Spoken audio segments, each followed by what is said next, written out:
Okay, so today we're going to start talking about framing.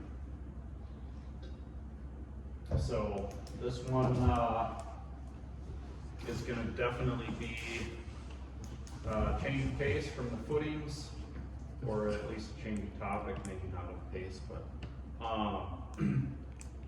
and what I kind of wanted to do with this class is to give you guys sort of like a historical background for starters of like different types of framing practices that have been used over a period of time, so that you can understand a little bit of like what has gone on through the industry to bring us up to where we're at today, so that I guess I want to give you a big picture that this industry is not static. So a couple of years ago, I was in a class, maybe it was 10 years ago now, I can't remember, but years ago, I was in a class and this guy, Sam Ruskin from the Department of Energy, he's like a bigwig with the DOE in their like green building stuff or something like that. So his keynote address at the conference we were at, he looked at demographics and innovation, like production per capita or per, like production per employee in the building trades, and then compared it to some other ones. And he particularly picked to compare it to farming. And like we have seen in farming in the last 100 years, like a worldwide revolution, like the kind of like the industrial revolution in farming, because we went in the last 100 years, we went from steam powered tractors to diesel powered tractors that like so I can go on YouTube and I can see a video of a steam, like 120 horse steam tractor pulling the most plowshares of any tractor in the world. Like it's a 46 bottom moldboard plow that this 120 horse steam tractor's pulling. And like, but it was like this Amish kind of thing, right? Where they have all this stuff hooked up and all these platforms, and they lower the plowshares one at a time. So there's one man per plowshare to like raise and lower them and get them just right to like match the load of the output of the tractor. So it took the driver and 46 guys, so 47 guys to run this world record plowshare pull. And the farmer today, one guy can go out, he can hook up to his whatever 15 bottom plow, and with his one hydraulic lever, and just like away he goes. He can hit the speed that he wants on the little computer in there, and if he's got the GPS stuff in there, he can just like wake me up when we get to the end of the row. And so it's pretty incredible, the revolution that we've seen in farming. The revolution in building construction, in many ways, was 100 years before that. And so Sam Ruskin in his keynote thing looked at per person production from like 1960 to 2000. And in the construction industry, it has declined. Where in farming over that same time, it's gone up like 800%. And he was like, you know, what's wrong with construction? And why are we so far behind? And so I think that there's definite value in being challenged to think like that.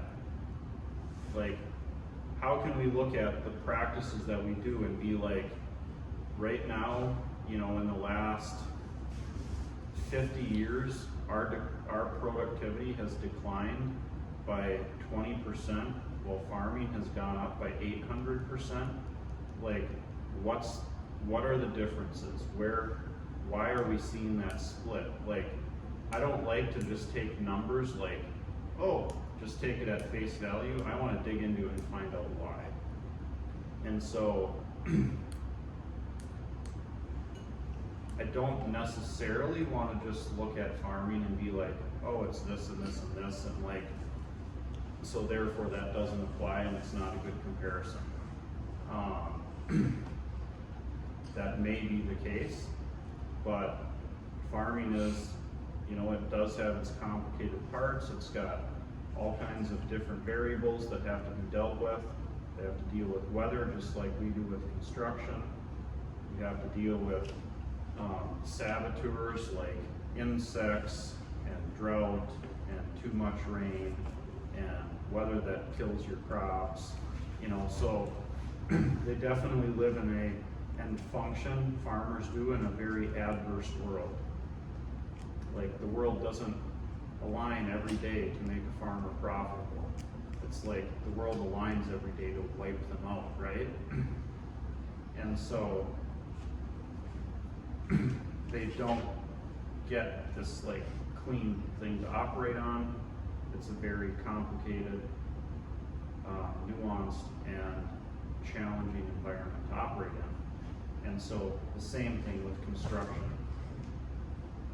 And so, anyways, before I put you guys all to sleep this morning, we'll get into this a little bit, but I want to give you some background on how we've gotten to where we're at, so that you can understand some of what has been done before and learn from it, and learn why we are at the place where we're at today, so that we can take all of those lessons, and then with the new possibilities that are in front of us, hopefully we can, capitalize on those and take advantage of them to the best of our ability.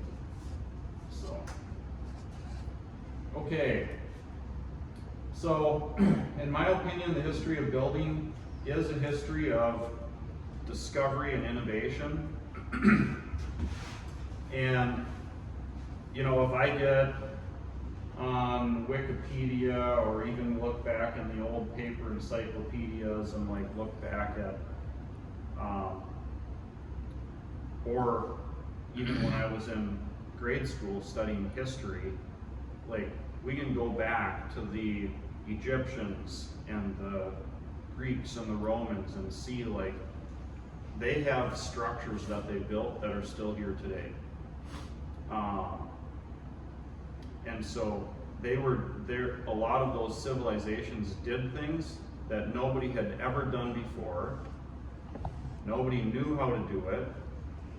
They discovered, they innovated, and even in like modern times, we look back at like the Egyptians and the pyramids and we're like, how did they do this? You know, a lot of the construction of the ancient world, like we look and like, how did they move a 40-ton stone that got cut 300 miles up the river? Like, how did they get it 300 miles down this river, across the desert, and out to this site without a hydraulically operated excavator? You know, like, it's baffling to us today. So, building, anytime there was building, there was innovation. The Romans were the first ones to ever use concrete. So, they invented concrete. Well, they mostly, like, they made their aqueducts and bridges and viaducts or whatever, you know, like their stuff to move water, like so that they could have running water in cities. So And so like throughout history, for thousands and thousands of years, you see just incredible innovation in building. And so I don't want us to forget about that. You know, like the construction industry, like we have a heritage that's thousands of years old. And just like,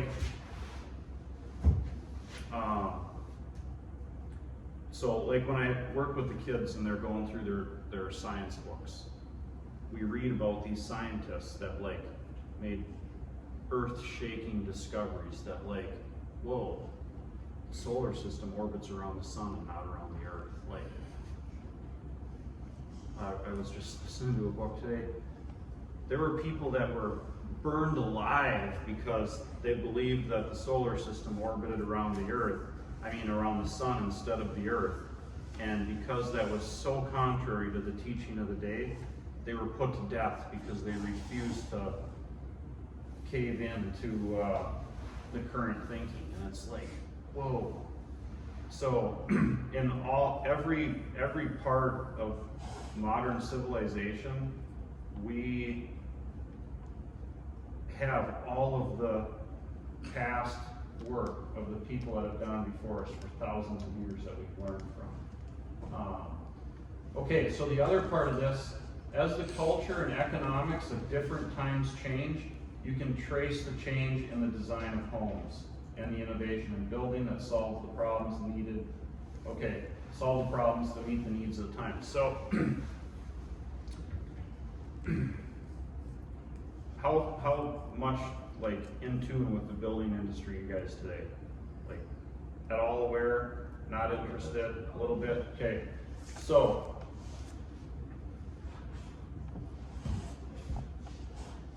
can the normal person afford to build a brand new starter home? Like say you just got married and you need a new home. No.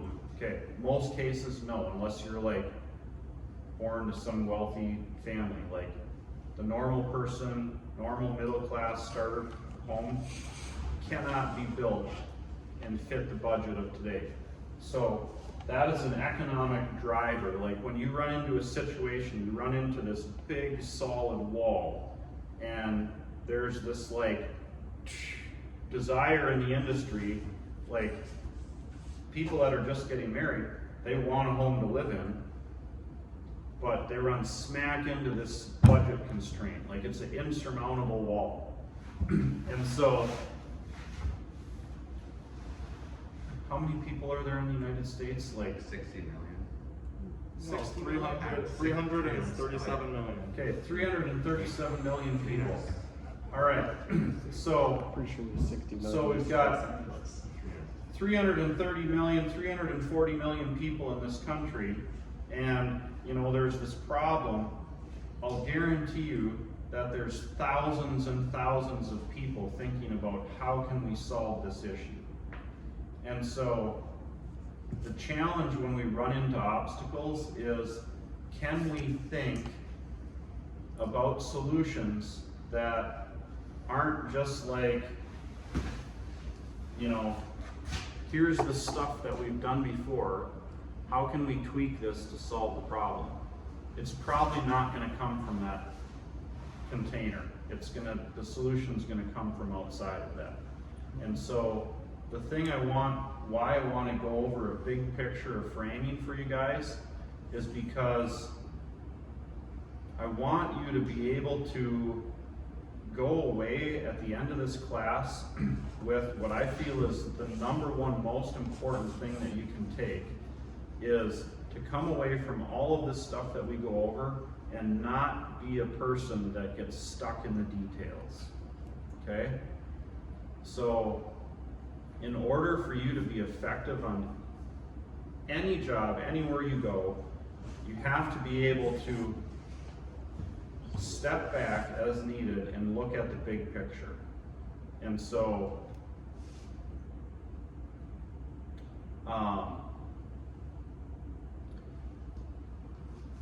the primary place where people beat computers every single time is with big picture thinking. So a computer does incredibly well Like it beats the person every time when it's functioning within a realm where all the rules are defined and the scope is constrained, okay? That's what a program is. We write a program, we define the rules for the program, and it does that. The rules don't change, the scope doesn't change, and so then it can do that like bang, bang, bang. It can beat a person like every single time you put them head to head. The computer will beat the person. But you take that computer and you say, none of these rules apply, and there's no limit to the scope, and every variable can change at any time. The computer like melts down into a little puddle. It cannot function in that environment. You know, maybe some like self-learning AI stuff, but self-learning AI, it has to have input, and if it doesn't get some input to learn from, so far computers, at least that I know of, have not developed the ability to say, oh, we can take this example from physics over here, and we can apply that to this machine here and solve this mechanical problem with some analogous thing from the world of science. Or we could take something from the world of construction and houses, and we can use the analogy of that to solve this medical problem. Like a few years back, I watched some video about Ben Carson. I don't know how accurate it was or not, but he had this family come to him. They had, what do they call it when you have twin kids born where they're like Conjoined. bodies are joined, co-joined, conjoined twins? Well, their heads were joined together. And they're like, can you separate them? And he's like, man, I don't know. And so he thought and he thought and thought, like he wrestled with this problem for months. And he's like, the biggest problem is, how can we stop the blood flow long enough to like cut their heads apart and like separate their brains from each other without them bleeding to death and without killing them? And he's sitting in his house thinking through this problem, and he's got a leaky faucet in the kitchen, and it's going drip, drip, drip, drip, and his wife is like, can you do something about that faucet? And all of a sudden it's like, he's like, that's it. I just have to be able to shut off the flow for long enough to do the surgery. And so he took this concept from his kitchen faucet, and then he used that as like, that's the solution to solve this medical thing that had never ever been done in the history of the world. And so they took these two little kids, they cooled their body temperatures down to reduce their blood flow to the point where it would constrict the blood flow to the brain enough that they would have 45 minutes to do the surgery. So they did all these steps to get it ready, and they're like, then he tells the anesthesiologist, he's like, okay. And so he starts this thing of like, you know, they have stuff, a port set in to run their blood through coolers, and they start dropping their blood temperature like, and he's ticking it off, and he's like, go. And somebody starts the stopwatch, and they got 45 minutes to like take their brains apart. And Sounds like a thriller movie. it was like, wow. And so that's the ability that when you can stop and think back and see the big picture and like pull analogies from this, experience and that experience and put them together, like all of a sudden you have the ability to solve problems that there's no computer on earth that can do that. And that's what we need people to be able to do. And that is what, in many ways, you're required to do in construction. Like, if you only ever build new homes, they can be very defined and they can follow the rules really well. But as soon as you get into any sort of renovation or additions, all of a sudden, you're going in and you have all kinds of unknowns. So you're going into the house, you're going to open it up and you have no idea what you're going to get into, and you don't have unlimited time to sit there and be like, well, how should we solve this? Let's call the engineer. If you call the engineer and he's like, well, give me 3 weeks and I'll get back to you with a solution, like, you don't have that time because you got to cover it up because there's rain coming tomorrow, and if we don't, it's going to cause $50,000 of damage to the house. So, like, you have to be able to have enough understanding of how to do this stuff so that you can craft a solution on the fly in the field that you absolutely with certainty know is going to work. And that's really hard. But that's where people excel and where computers fall flat on their face. And so, and that's what I want to give you guys in this class, is how we can do that.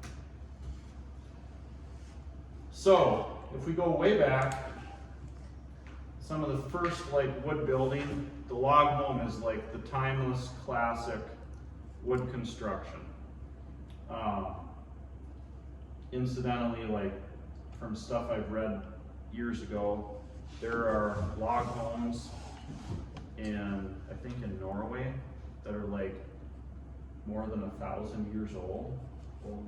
Like, so you can do a log home really well. The one guy's article I read years ago, you do have to like make sure that you handle the wood correctly. So like he said they would go out, they'd go out in the woods with these big like razor sharp spuds with long poles and an axe, and they'd go out and they'd pick out the trees that they want to use for the log home, and they would go and they would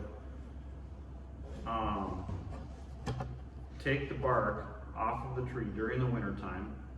They'd peel the bark down to the wood on a chunk of just above the stump, and then they'd take their spud and they'd like scrape the bark off in spots all over on the tree. And he said something with the way that the sap flows in the tree, I think it can flow water through like the sap wood, but the like sugars and other things that the tree like needs to feed the leaves flow just in the inner bark. And so he said what would happen by doing that, then the next summer the tree comes back to life as the summer comes. It starts to send water up the tree, but because they girdled it, none of those sugars and other stuff could go up the tree. And he said it causes the like pores to tighten and get more dense, and then the spots of bark that they peeled off, he says it causes the sap to go in to fill those spots in and like amberize the wood or something. And he says then they let it go through the whole summer, and then the next winter they go and they harvest the trees. And he said they'll be insanely rot resistant, the wood will be more dense, and it was like, wow, we don't take time to do that with anything. I mean, like, we're like, let's build it fast. Yeah. But I mean, just looking at the pure science behind that, right? Yeah. How many people in the U.S. Forest Service, like, they deal with trees, don't even know, like, that's gonna happen with trees, like, that's what they do. Yeah. They're just like simple, like, like you were saying, oh, water runs in the wood fibers and sugar runs on the inner bark. Like that's what they know. They don't know like, hey, if you take this off, it like basically cauterizes that injury on the tree, and it's gonna last for X amount of years longer. Like, well, so that's why I wanted. Why is that?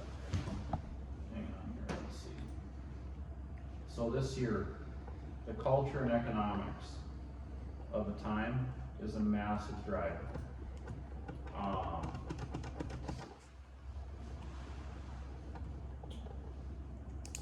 That type of effort to put into a home, in most cases, like culturally in America, we're not willing to take that time. Economically in America, we can't afford to take that time. So, and when I was looking at some history stuff, as I was getting ready for this, I looked up, I was looking up some different things, and I saw some of these really incredible like arch structures in Europe, and they had dates on them, like when they were started building and when they finished. The one building they were building for 700 years. I was like, oh, that puts a new perspective on it. I think the Notre Dame Cathedral in Paris, it took 100 years to build that thing. I was like, all right. One where it took like 100 years, and then like there was like an earthquake or something, and it like collapsed, and it took like another like 30, 60 years to fix it up. Yeah. Wow, that takes a while. Yeah. there's a building in Spain that they haven't finished yet, and they've been building it for like 300 years. Wow. Because every time they try to start building it, they run into a complication. But yeah, it's been going on for like the last 300 years. Yeah. Like somebody loses the plans, then they find the plans, and they run into like material problems. Then they lose the plans, and they run people shortage, and the government has issues, and like economic issues, and like just time after time. There's so many issues, but yeah, they haven't finished this building, and it's been hundreds of years. Yeah. Yeah, it's kind of like the Crazy Horse carving on himself. Oh, yeah. You know, like. They haven't finished that yet. No. Oh. Nick and I were out there in, what is it, 2014, 2015, and we were still like, Oh yeah. almost 10 years ago, and we were still like, yeah, no, not done yet. Should be done within the next couple of years. Yeah, it's down now. Like somebody was telling me that was out there last year. They said it's down to where the horse's head, his arm is all the way out, and the horse's head is there. So it's like halfway. Wow. Well, school, How big is that? school just to work on one project for your lifetime. Yeah. And you only get another 10 feet down. I'm just kidding. Yeah. So, and so sometimes it's good to look at that as a contrast to kind of like, where it's like people are like, yeah, I want to get a house today, and I want to be like, like they'll literally call right now and be like, yeah, we want it done by the end of 2024, like, and that's totally within reason, like that can be done. I kind of feel like that's what it is. Like Roman roads, right? They took like a long time to build, and it was like super slow, and they did like everything perfectly. And then like America, it's like, okay, we got to put in this road. We'll be done in 3 months, and then you have a nice blacktop road, and then then all 5 falls years apart. it's It's yeah. Slap it in there. It's a high quality Band-Aid. Mhm. So that's kind of like, as we look at some of this stuff,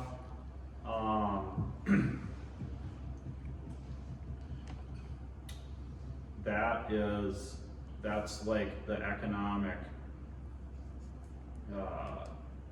work that we have to do. Like, you have to be able to evaluate return on investment. And so like, if we're gonna put $50,000 into this, is that gonna give us $100,000 back of value. And so, any investment that's only gonna give you back the investment is a pretty bad investment in many ways. Like, if you're only gonna get that value back, like, I can get that with the money sitting in the bank. And, so if I'm gonna put that into something, I wanna at least double my money out of it. So like, I wanna look at, that's kind of my criteria for return on investment. Like, if I'm doing something with building, like, it better last so good that like, it's gonna give back at least double of what it cost. And so, this little comment here at the bottom, the modern log homes, Scandinavian style log homes have turned into, they're like a work of art. If you guys have seen any modern Scandinavian style scribe to fit log homes, like, they're just like mind-blowingly amazing.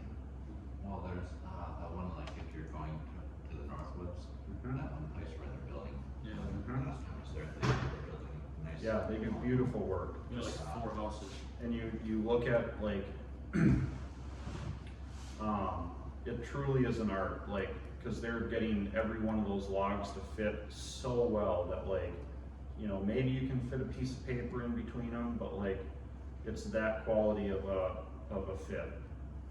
And, they're doing it day after day after day, log after log after log, everyone's like a custom fit, like, they're not doing this like, get them close and chink them kind of thing, like, Not Yep. filming. it's amazing. So, That's another thing, I feel like back, like in the Egyptian days, like, people lived a lot longer, so like, if it took way longer to build something, it wasn't like, as nearly as much of, like, it was like time. But these days, like, people live to be 80, 90. well, kind of in the Egyptian days, they didn't really live longer than that. They had slaves. Well, yeah. that's- Yeah, and they Yeah. spent Boom, lives. free labor. Hundreds of slaves. Yeah, yeah. So, But they didn't have hydraulics.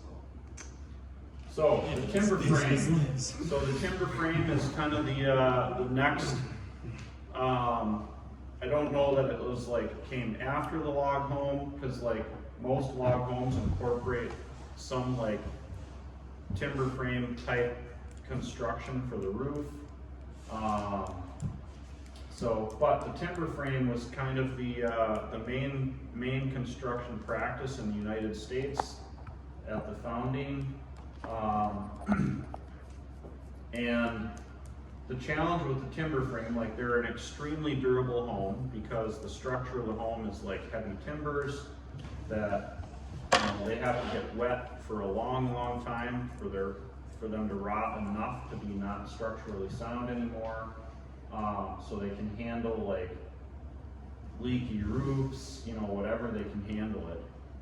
And even like some of the old barns around here that are timber framed, even if they're like falling down, they're 100 years old and the steel's been blown off the roof for however long, and like the timbers inside are still good. So the other cool thing with the timber frame is you could build this house without any nails. Like, all the joints can be wood joints. It's mortise and tenon and dovetail and like pin joints with wood pins. So you really, truly can build that entire house without a single piece of steel in it. There's still a house like that over in along the Brule River. And there's And still, even brand new ones, like that house of Mike Wolf's up there, they built that timber frame, there's not a piece of metal in it other than like straps that the code requires to go across certain joints. But the whole house is just put together with wood dowels, so. and when we were doing HVAC, or when I was doing HVAC, that was one of our customers, and the guy apparently had like some high stakes in like US Steel or something, and US Steel did something that he didn't like, so he got mad at him. And when he built this log home down there, He's like, I'm not using a single piece of steel just to get back at these guys, and built this log cabin. It's like 100 years old. Huh? Built this log cabin this way. Wow, Yeah. yeah. Dang. Beautiful, beautiful house. Yeah, so they're really, really spectacular and really cool. The main drawback with them is you have to be pretty highly skilled. Like, if you're gonna build, this is an extremely simple timber frame, but if you're gonna build that, you have to have, one, you have to have the tools to be able to cut your mortise and tenon joints, and you have to be skilled enough to know, like, how do we fit that together? How do we put all this stuff together so that it locks together and put it up? And so, if you're completely unfamiliar with it and you've never done a timber frame, it's gonna be a bit of an obstacle. So, What kind of wood would they typically use for timber frame and log homes? Just it can anything? be anything. So, typically, like, softwoods are better because they're more dimensionally stable. But like that one up in Bayfield that we were working on, they did a red oak timber frame, which to me, like, I feel like that's problematic, just because oak as it dries, it moves so powerfully. Yeah. Like, there's no way anything in that structure is gonna stop any of those beams from twisting or moving if they wanna move. But, you know, that SIP skin on it should be pretty resilient, and like, even if the timbers move a little bit underneath that, it should still maintain its airtightness, and,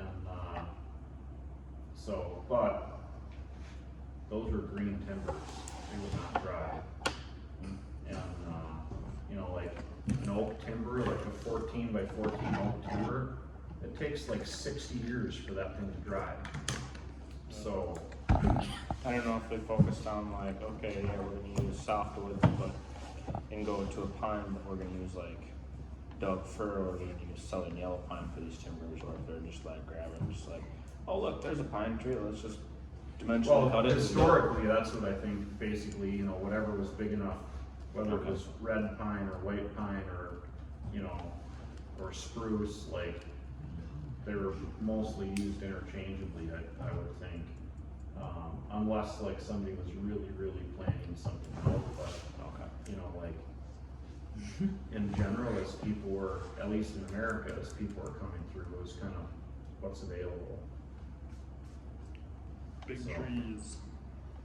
So I've heard of, Cuts down the red. you know, You know. and we get a lot of regional type stuff too, like out in California, there's all kinds of timber frames that are done out of redwood, you know, and like, there's companies now that are going and salvaging these old, like, some guy was telling me he salvaged a whole train trestle, and the whole trestle was made out of redwood. Wow. And, so, you know, That's a lot of wood. or like,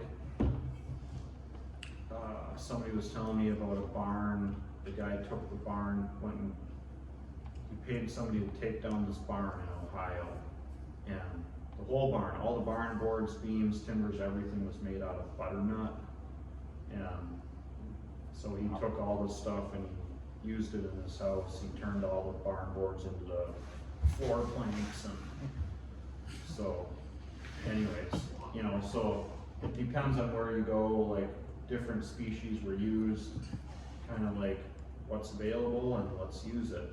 And you can do that, and it can work. That's where understanding how things work, like, can really be helpful. So, but you can see, like, this was kind of a drawback. Like, the timber frame takes a lot of time to build. It's not a like instantaneous, boom, there's no house there, and next week you have a house. Like It takes time to like cut all those pieces, and it takes time to cut the mortise and tenons and get all of that stuff like fit well. What is a mortise and tenon? Mortise is a hole, and a tenon is the piece that goes into the hole. So in this picture, this post, well, you can see the mortise right there. That's for the next frame. So they're working on this here. So the next frame piece is gonna go in here, and then they'll have a floor piece that will come out just like that one, and this knee brace there. So that's the mortise, and the end of this knee brace here, that's the tenon. Or that part of it, it's hard to see, that picture isn't super clear, but, so, this is like a type of a mortise and tenon joint. These may be like an actual dovetail joint, so that the inside is wider, so that when it slides in, it locks. So that's probably a dovetail joint. You can't really tell from the picture, but that would most likely be, you know, dovetailed. You know, you'll have mortise and tenon here where this beam joins that. So these are probably dovetails here for those floor timbers to drop into.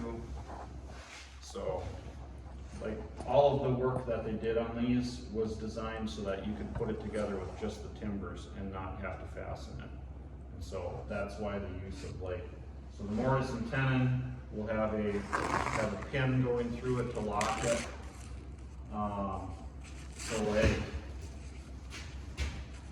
So this here, they probably won't, they may not pin those because the way those slide in, once this top is locked in, there's no way that that can come out. Right.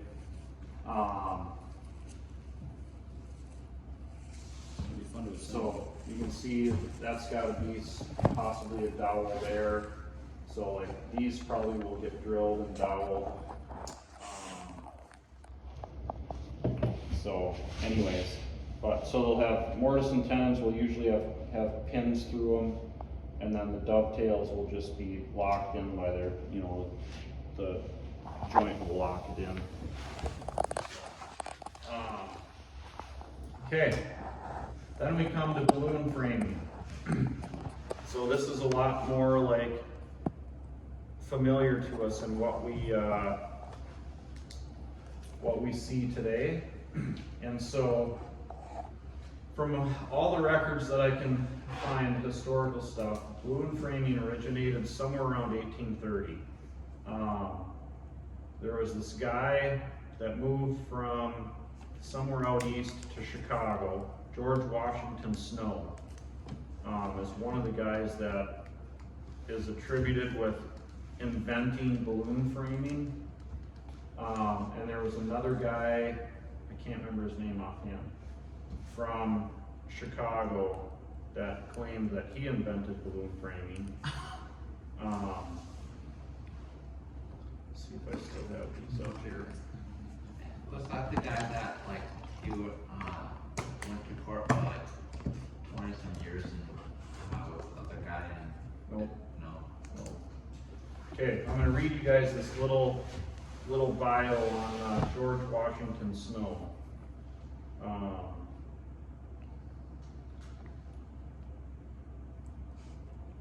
So here's his picture.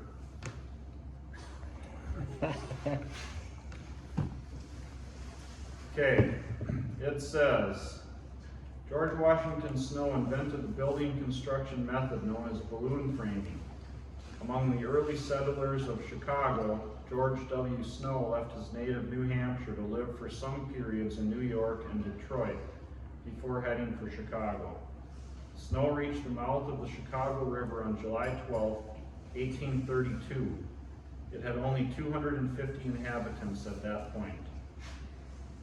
Educated as a civil engineer, he was a lumber dealer, building contractor, financier, and real estate operator. Balloon framing is a method of wood construction used primarily in Scandinavia, Canada, and the United States. It utilizes long continuous framing members that run from sill plate to eave line. Okay, so this is all, let's see, that's all about balloon framing. We're gonna get into that later here. Balloon framing. Imagine doing something being like the balloon frames that you didn't know. What? Like you were like, you don't even know how to do the other stuff. But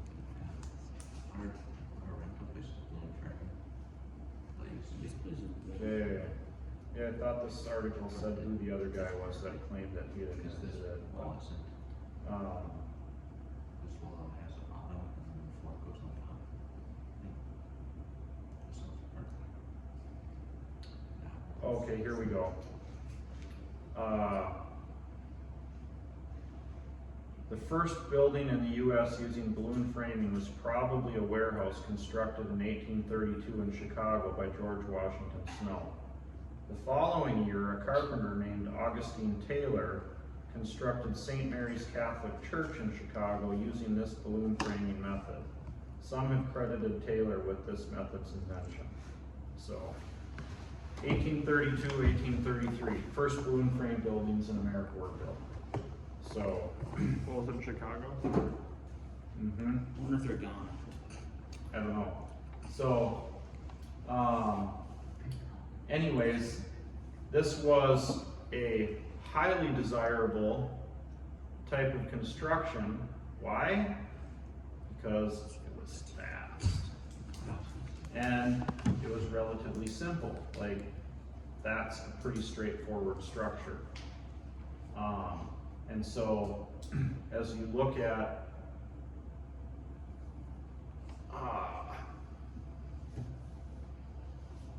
the years, like, let's see, what was the gold rush days? That was 1849, right? Like, or the late 40s.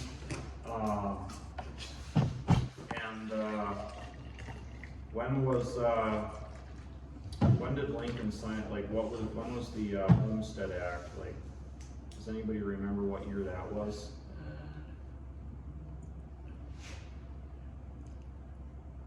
That was probably like around 1860. That's what I'm thinking. Anyways, so, you know, in the 30 years after this first balloon frame building was built, or the first two, there was this massive westward expansion, you know, like thousands and thousands of people moving west and settling the land. And the like west boom towns, whatever, you know, like the mud streets and the sidewalks, like all those buildings were built like this.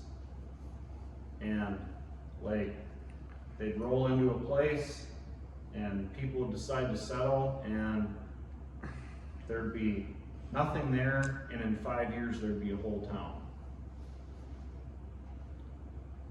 That wouldn't have been able to happen without balloon framing.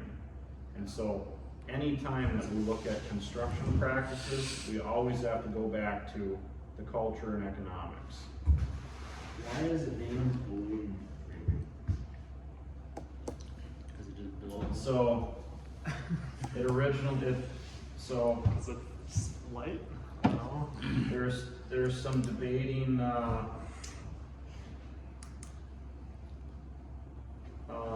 so this one article says that there's two possible stories. The one is that one says the name comes from a French Missouri type of construction, and the French word is mason and boulin.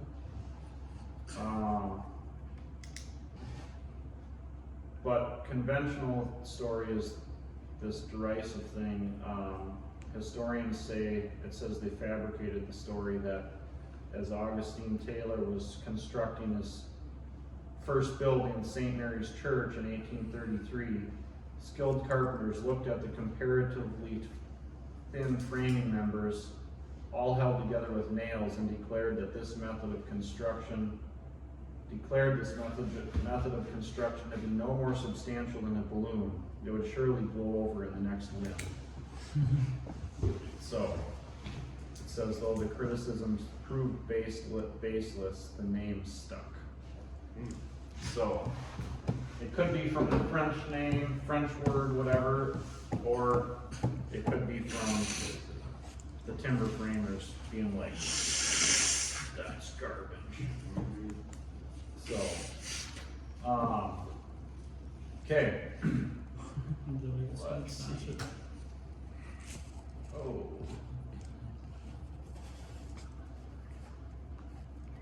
Yeah, we're gonna go back and talk about balloon framing a little bit. Okay. So, balloon framing gained such incredible popularity because of its simplicity. So as you look at this, you can see all of the framing members run from the foundation all the way up to the eave. In most cases, they'll either have a sill plate sitting on the foundation, or a lot of them in this area, they'll have like an 8x8 timber sitting on top of the footings, and then all the studs built off of that. Usually the floor members on the main floor are sitting on top of that 8x8 as well, and just nailed into the sides of the studs. And they typically, if they were well built, line up the stud with the rafter, and the second floor joist would typically be, in most cases, not on a ledger board like this is showing, but they would have this like ribbon board. I'm gonna draw it. So that's not a super accurate depiction on that picture. So in most cases, the stud will run all the way down to the footing. They'll have this 8x8 timber.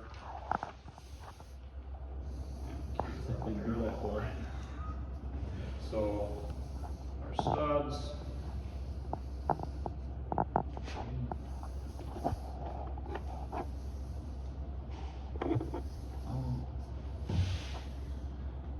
Then the floor joist will be alongside of this, sitting on that timber, nailed into the studs. Then they'll come up to the second floor. They'll have a ribbon board that will be like, if we're looking this way, a cross section that way, here's our stud, they'd have it notched out, and then the ribbon board put in here.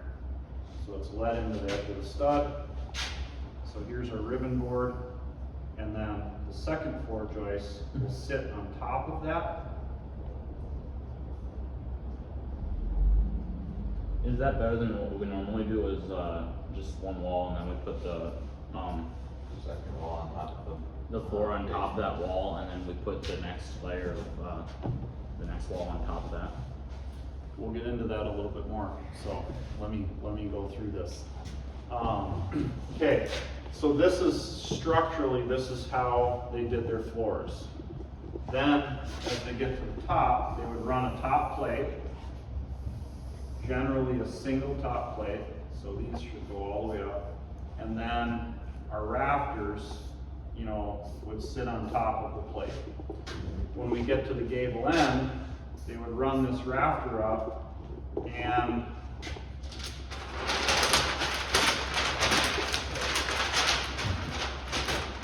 the gable end framing would look like this.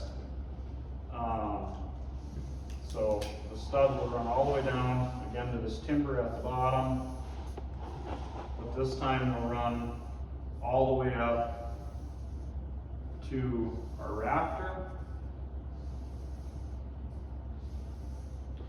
And our floor joists, you know, are running this way, so they're just usually just nailed into those studs.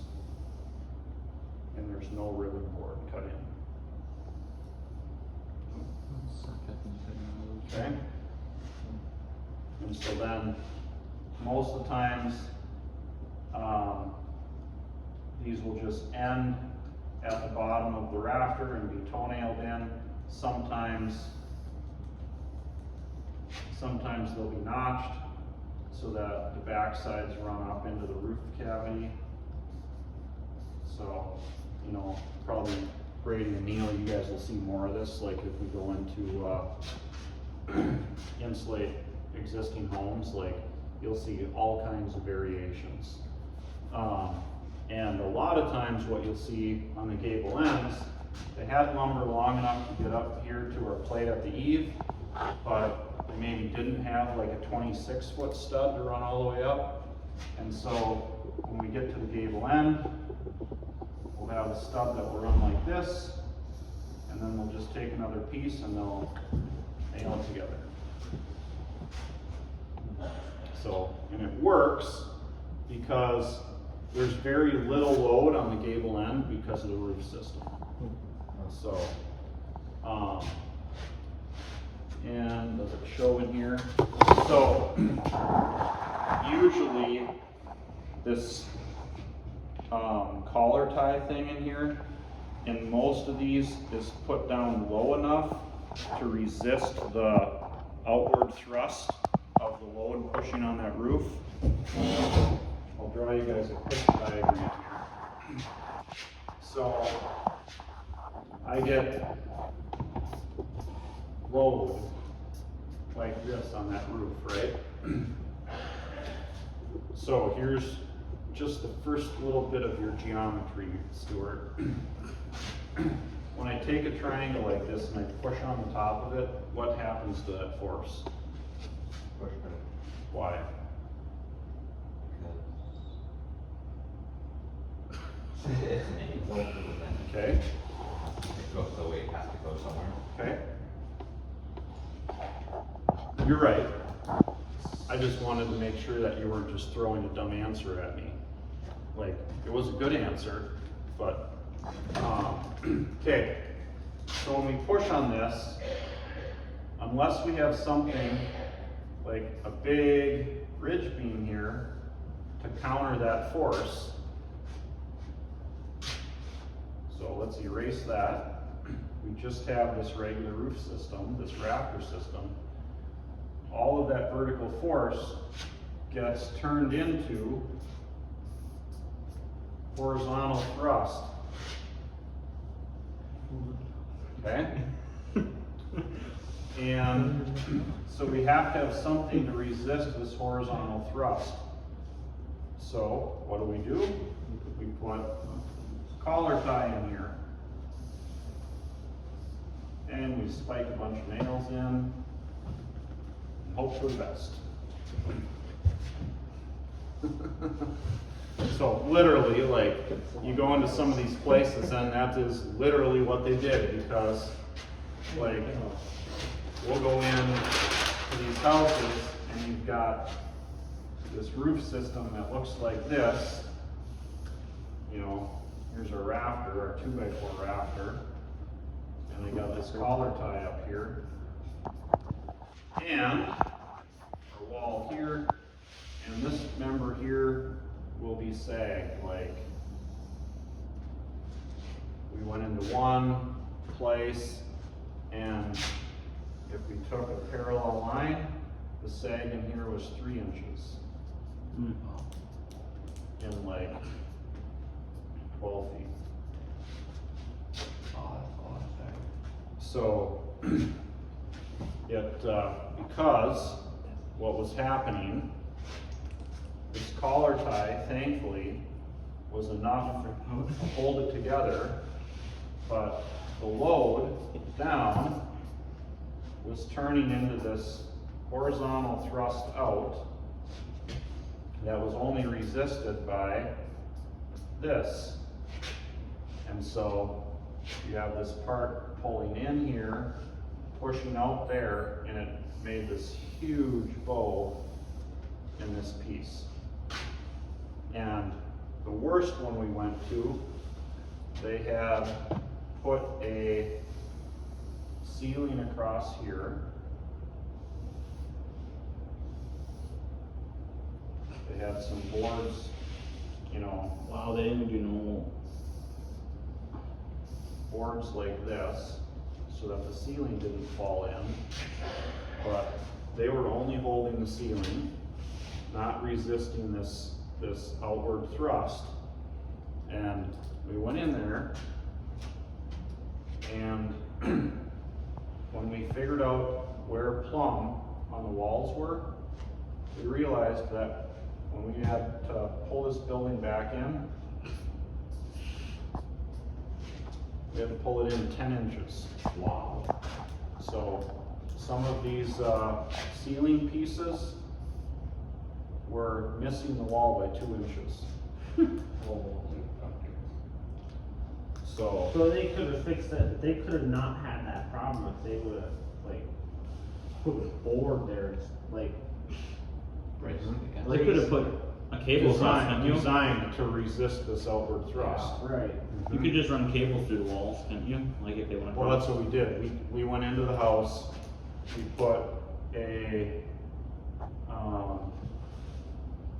big, huge angle iron, 6 inch by 6 inch by ½ inch angle iron, up in the soffit.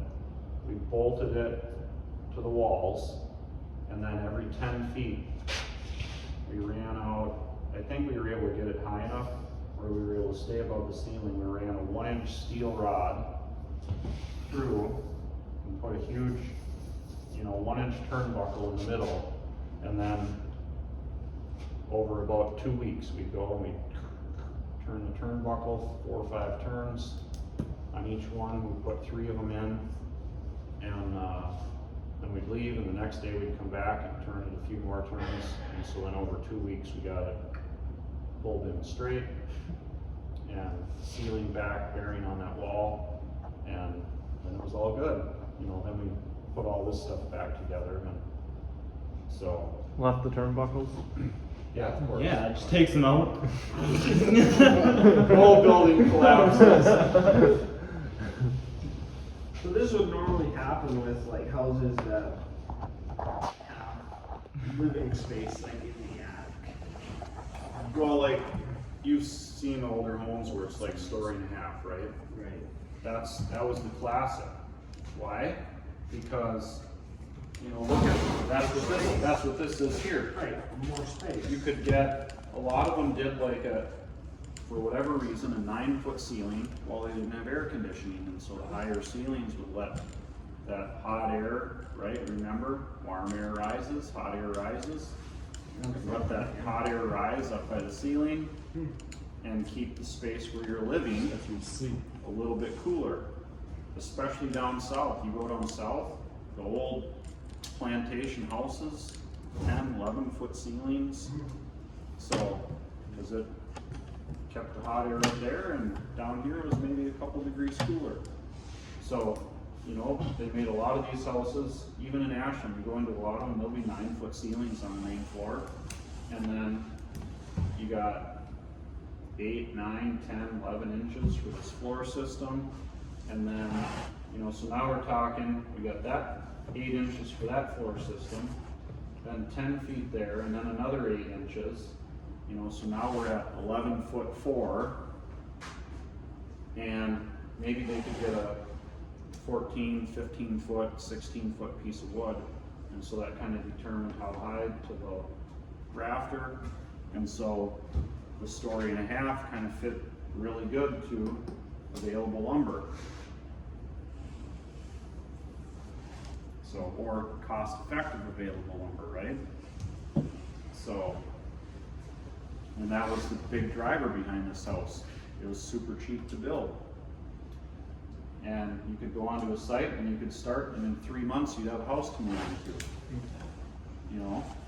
Because what does it take, Justin, what would it take to build this? To frame The whole that? thing? Yeah, like a house like, what is this? It's probably 20 by 36, something like that. Really common size. Like 3 people or 2 people, like Yeah, say 3 guys. maybe 3 weeks. Okay? If you like we're working every day, Yeah. So I mean, you move into a place, maybe 3 weeks. you're like, tell your family, we're gonna move out to Des Moines, Iowa.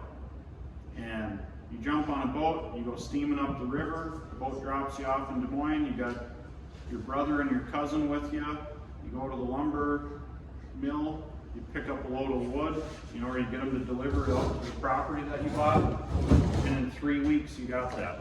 not even permits and. What are permits? What are those? Yeah. So, you know, and then you nail on your boards on the inside, you nail on your boards on the outside, on the roof, you hammer on all the cedar shakes, throw some wallpaper on it, pick up some windows, and you're ready to move in. You know, 2 months, you're ready to move in. A lot of these houses in the 1830s, 1840s, 1850s, most of those houses did not have running water. Nobody had money to put a well. You know, Wow, you can move in quick then. yeah. Throw your spring mattress in there. Yeah, I mean, like, all of those settler homes, like, they just had a wash tub, you know, and the, like, basin with the pitcher to wash your hands and all that stuff. Like, there was no running water in any of those homes. So, you stick a chimney in there for the cook stove and you got your heat. So, like, when I was a kid and we read Little House on the Prairie stuff, Yeah. they built their house and like the girls were living in this upstairs room and the eaves weren't closed in yet. And at night, when the wind blew and you know, wherever, how it blows every night in the Dakotas, like their blankets would be covered with snow in the morning. You can still go to some of those houses. Mick and I, we went on our trip out west. We went on our way back. We stopped at a couple of those houses. And yeah, like they're still that way. Yeah, Yeah, it's really Spray cool. foam in there. yeah. Like, And like, really cool. Tiny that's- places too. That's what this is. This is like the Little House on the Prairie house, you know, like not the sod one that they built. But if you had the choice to live in a soddy or in a balloon framed house, like I'll guarantee you'd pick this every day. So they were nice, way nice compared to a sod house or whatever other options you had. It was pretty cool to see the history behind this You can stuff. build this faster than a log house. So Yeah, if you had spray foam rig, you know, Neil and Brady out there, spray foam in 3 days. There you go. So, part of what somebody had said about building codes and permits and that, like, there were no permits, no codes, nothing, like, and so, you know, you had to have some carpentry skill so that as you would go into this, like, you actually know how to build a house that's not gonna fall down. And, you get the handsaw. so, there was still some skill required, yeah. That's part of it too. You were building with a handsaw, and so like not having to cut these pieces, only having to cut it these once to get 2 floors saves some work. Yeah. Once or not at all. Right, right. So, you know, understanding the history and like what drove a lot of this type of construction really helps us to like understand the concept. And so that's some of the challenges with that type of construction. Most of them have massively undersized rafters, okay? I don't know of any historic balloon frame house that I have been into yet that has had a rafter that's not sagged. So, Cause they didn't know. right. And, Yeah. you know, really like if it didn't fall down. Who cares, right? So for us now, we've got all these standards and like we don't really like to see a sagged roof because it looks like it's gonna fall apart and it might, you know, like you leave that thing and you don't do something with it, like it literally could collapse, like because there's brand new houses around here. Every winter when we get a massive snowfall, there's buildings all over that collapse, you know? Yeah. The one thing that these guys had going for them is they never had insulation. So they never got much snow buildup on the top because it all melted off. You know, they'd have 14-foot thick, no, not, that's an exaggeration. They'd have ice dams that big at the eave, but there'd be no snow on the roof. Right, and then it'll all be going straight down. You know, so now you take this house, this roof system's lasted 80 years because it's never had to carry snow load. Think about all the wood they burn just to keep that Mhm. snow off the roof. Now we insulate that sucker and it has to carry snow. now it's a different animal. So, You gotta get this. Now that 2x4 ain't gonna cut So it. are those, yeah, I see the windows, are the, frame or the boards right beside the windows, are those reinforced or are they just regular? in this example they have, those are double. Are they? Mhm. They're supposed to have a double top plate too. but they don't. Well, so in this here, this ribbon board that they have let in, and then this, you know, top plate up there is acting as the header for it. Oh. The width of these typically was not very wide. Do you climb the ladder to get to the attic or something or what? Why would you get to the attic? It's like 2 inches of Well, I see a window in there, Where, in the top This part. here? Yeah. oh, there'd be a stairway going up there. Oh, okay. That's your second story. You know, it might only be this tall. Yeah, this tall. So, Enough to lay down and sleep, right? It'd be like the closet in the sides and then. yeah, so they're Just on stand up the ones like that, you get,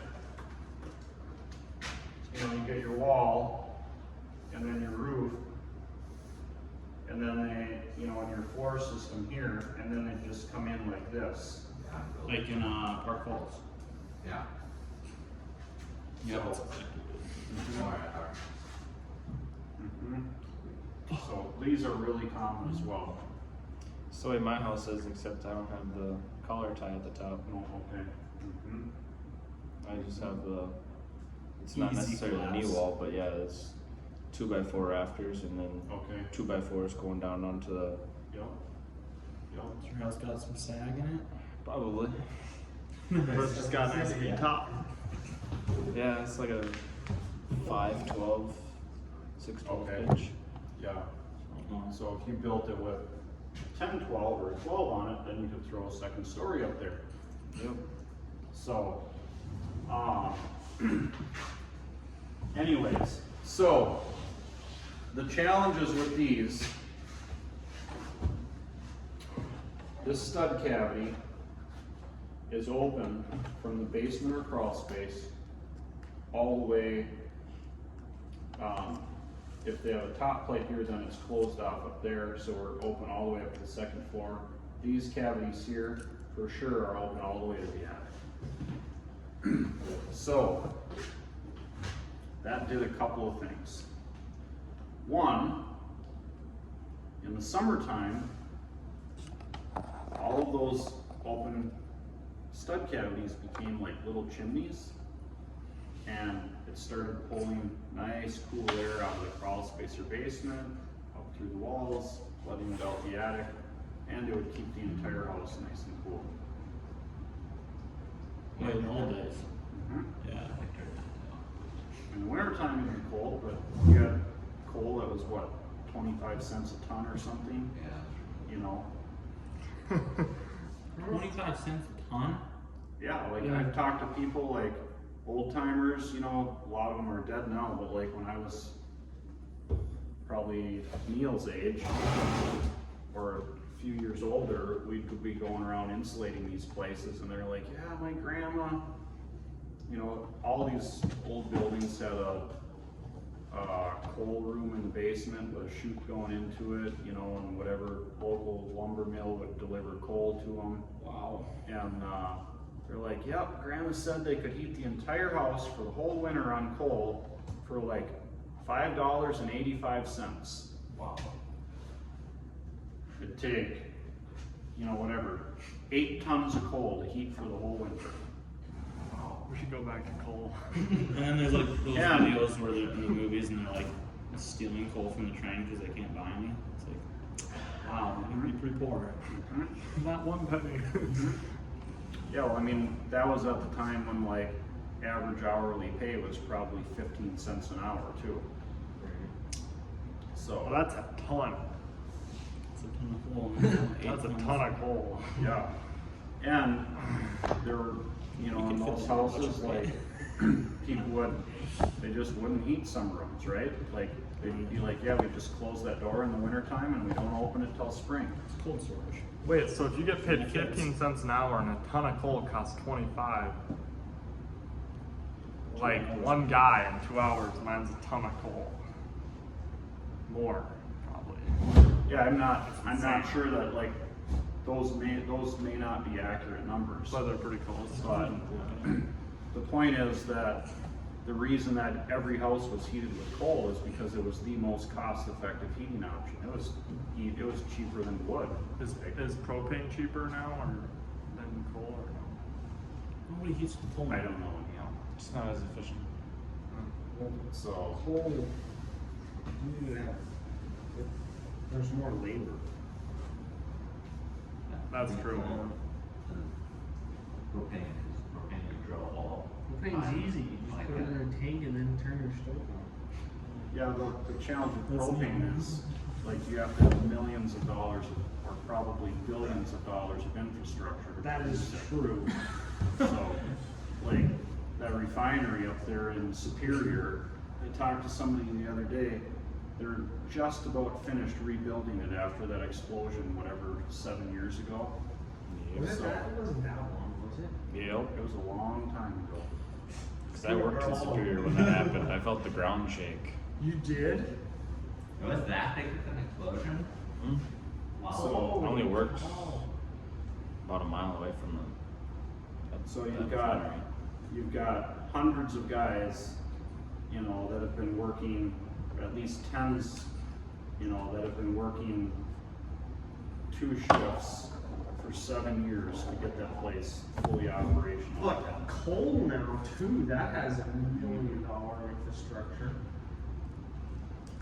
In the old days, the infrastructure was, you know, a bunch of gas lights and horses and train tracks. So, Lots Well, of now we can get out around coal faster, Superior, right? we got Can't we? Like, just divert get the one of machine in box there and cars. grind out. Yeah, it and then depends on you where the deposits are, but. and then So- you gotta haul it. And then you get flammable, so then there's a water truck driving around 24 hours a day spraying the coal things.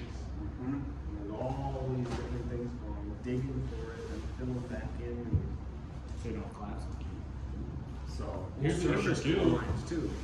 Yeah, so there's definitely pros and cons of everything, it's just, I just was bringing that up to be like, Right. propane seems like the logical choice, but then you look at like, just one refinery is like hundreds of millions of dollars of infrastructure that you can't even conceptualize building without some highly specialized tools.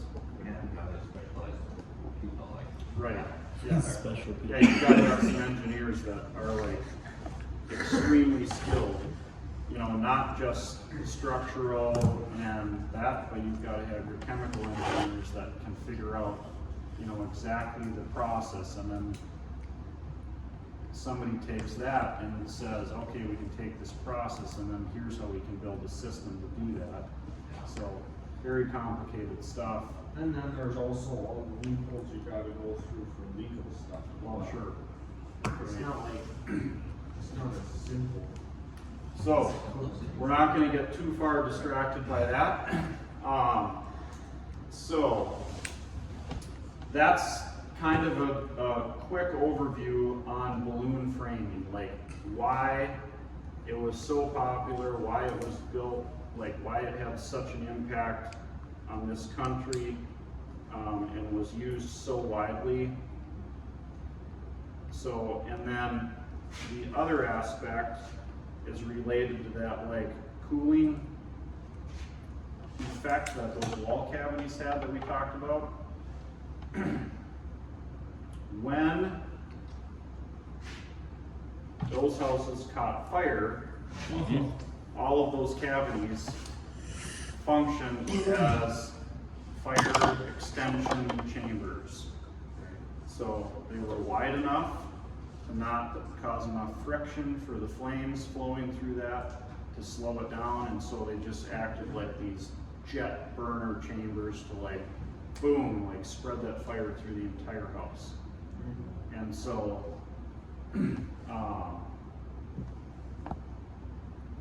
Wow. Yeah, in fire class, that was one of the things they talked about. Like, if No go wonder into a all of house- Chicago burned down. Yeah, they're like, if you go into a house, like figure out the kind of construction it is as fast as possible. Because if it's balloon frame, you need to be looking above you. Yeah, we had one of the most recent, maybe 2 years ago now. We got called out to like a 80, 90, 100-year-old house. And, it was interesting. Fire was in the basement. And the stud cavities on that thing. There's our stud. Then it had 1-inch boards on the outside for sheathing. It had a cleat nailed to the stud. And then 1/2-inch fiberboard nailed to the cleat in the middle of the stud. Oh, wow. Then it had 1-inch sheathing on the inside, then lath and plaster. Wow.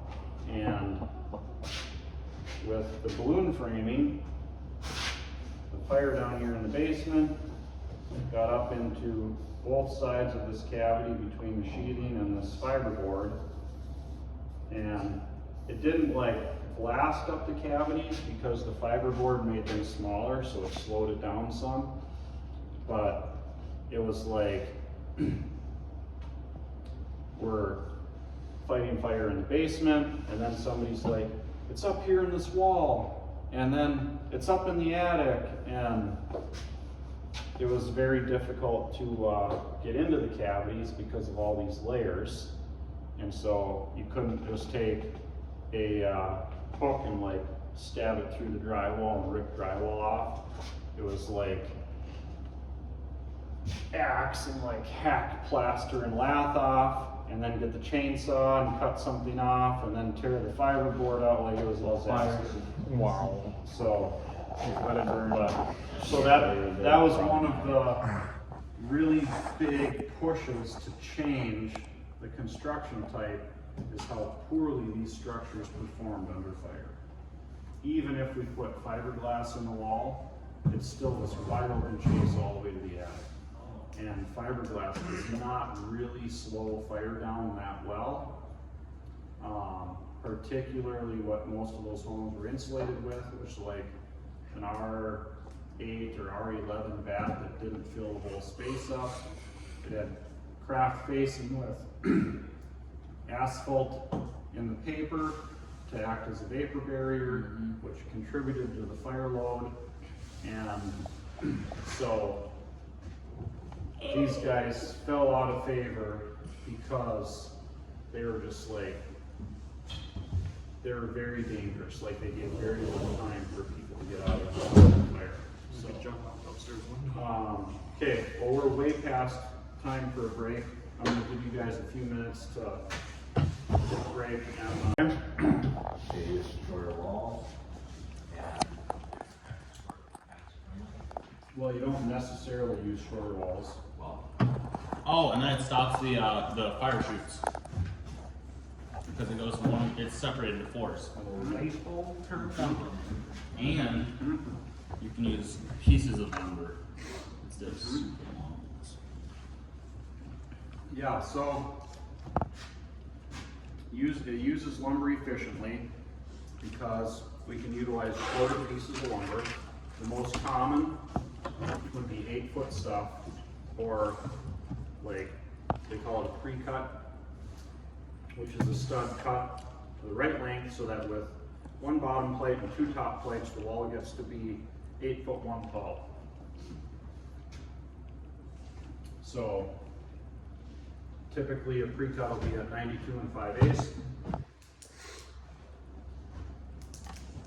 which when you add 4.5 inches to it, gets to be 97 1/8.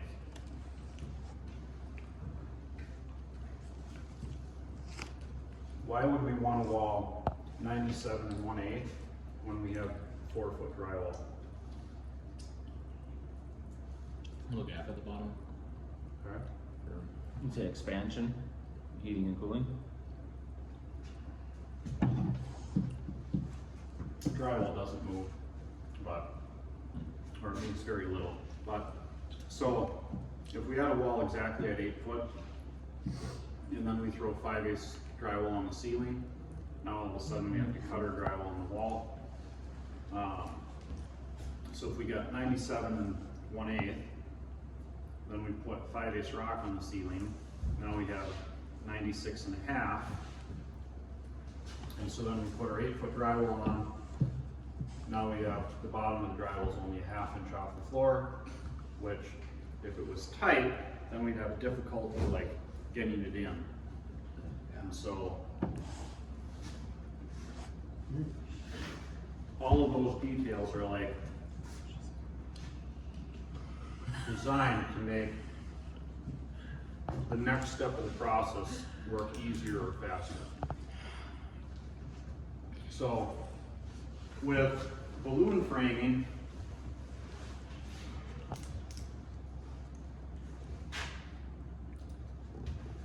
if we're going to frame this wall and the floor is inside of it, we have to have the wall built before the floor.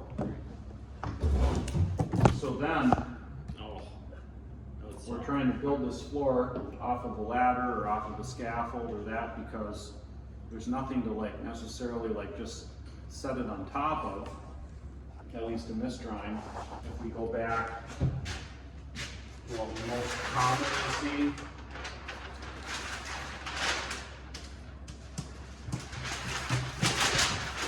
right here,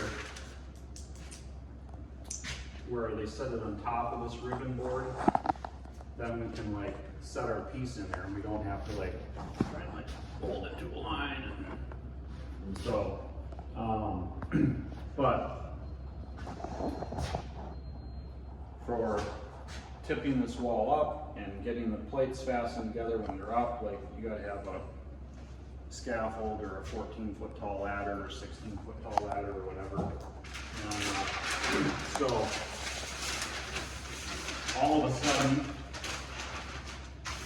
with platform framing, you don't need the scaffold because we build the wall, put a floor on top of it, and that floor is our work platform, so we don't need scaffold or anything to frame the next floor. It solves the fire safety issues because we don't have these open cavities that go from the basement all the way to the attic. And it's even faster than balloon framing. Just because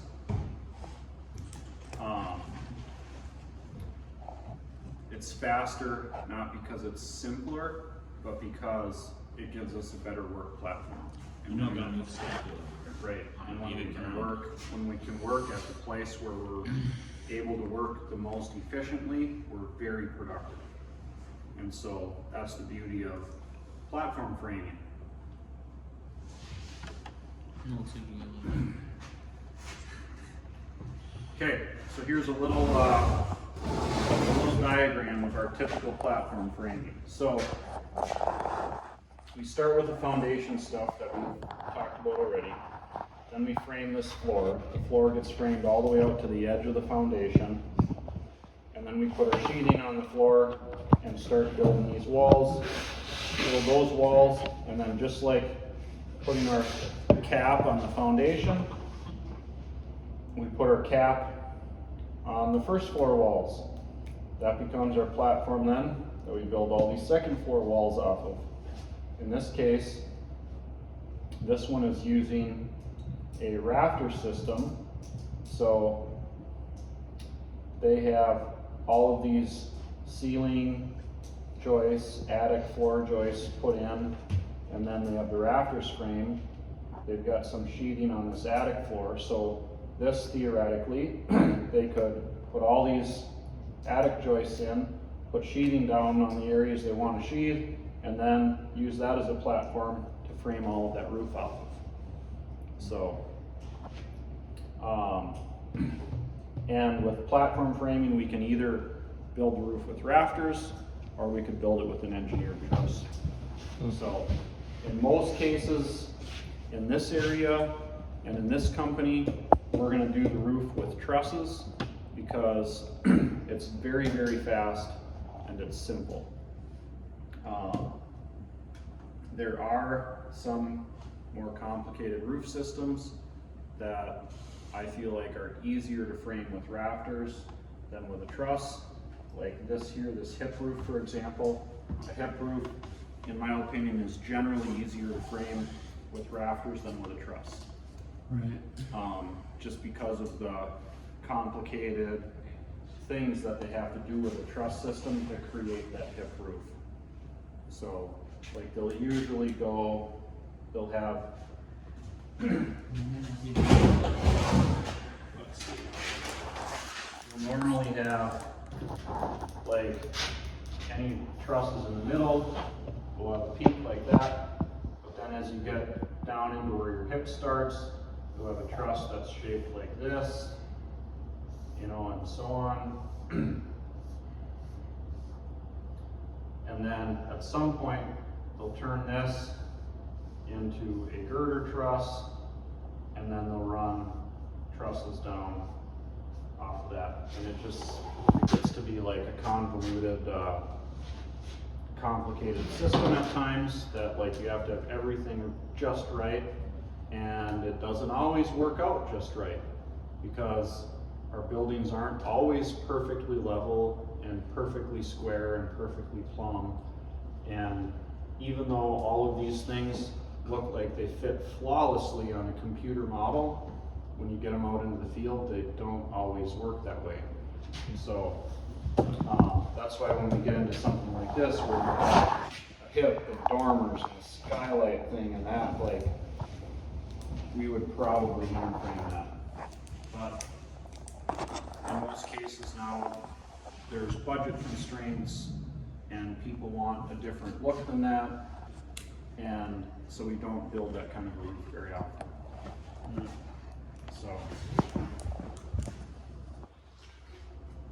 So and then after you frame the roof, then your roof sheathing goes on. So, and the other beauty that we have today is for all of these sheathing, all of these surfaces, we got 4x8 sheets, which makes it significantly faster than using 1x8 planks. So back in the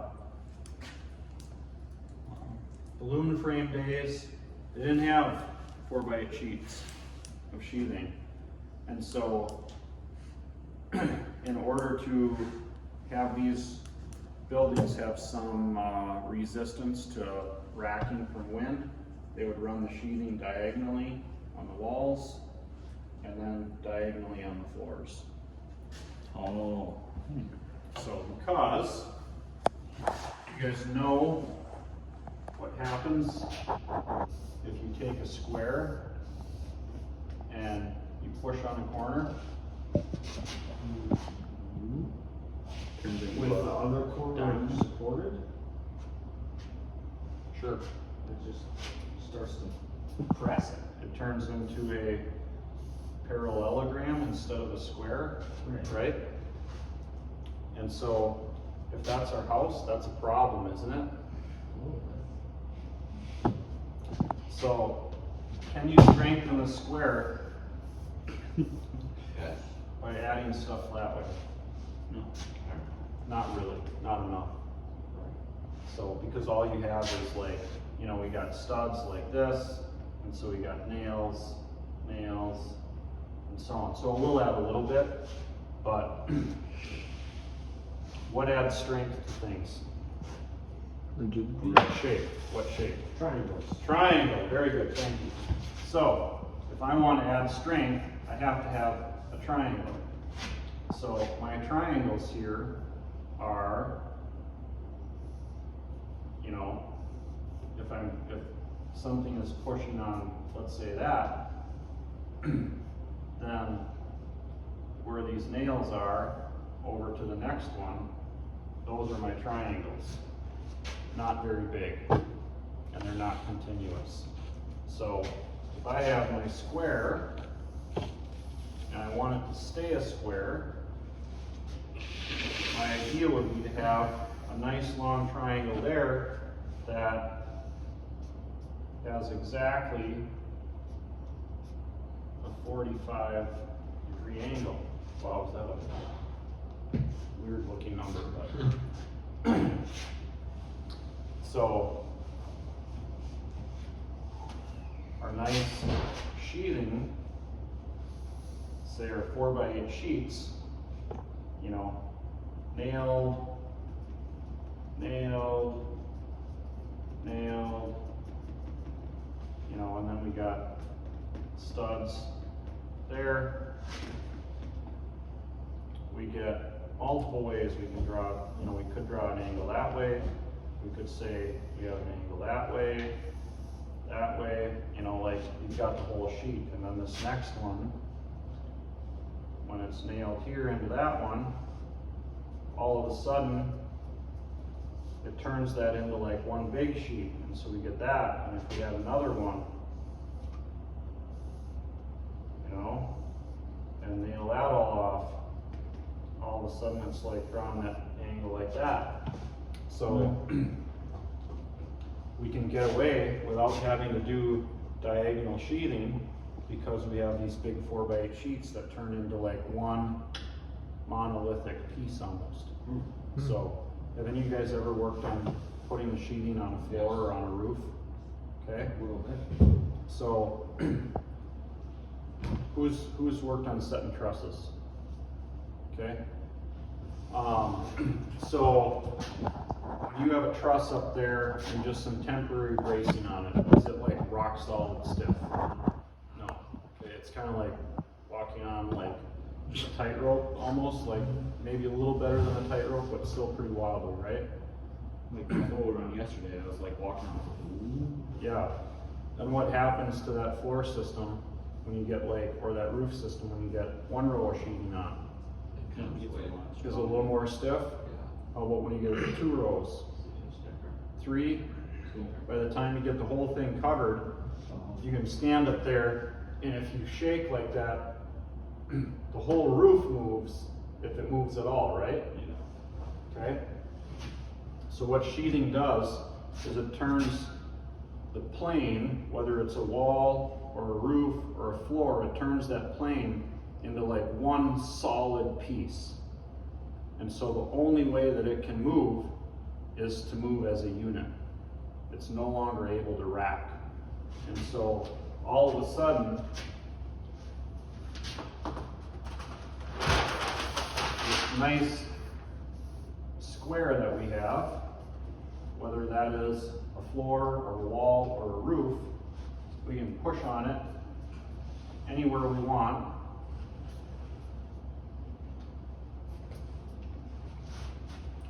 And it only moves as a unit. Okay? So that is one of the incredible benefits that we get to utilize from having 4x8 sheets of sheathing. Absolutely insane technological advantage over things in the past.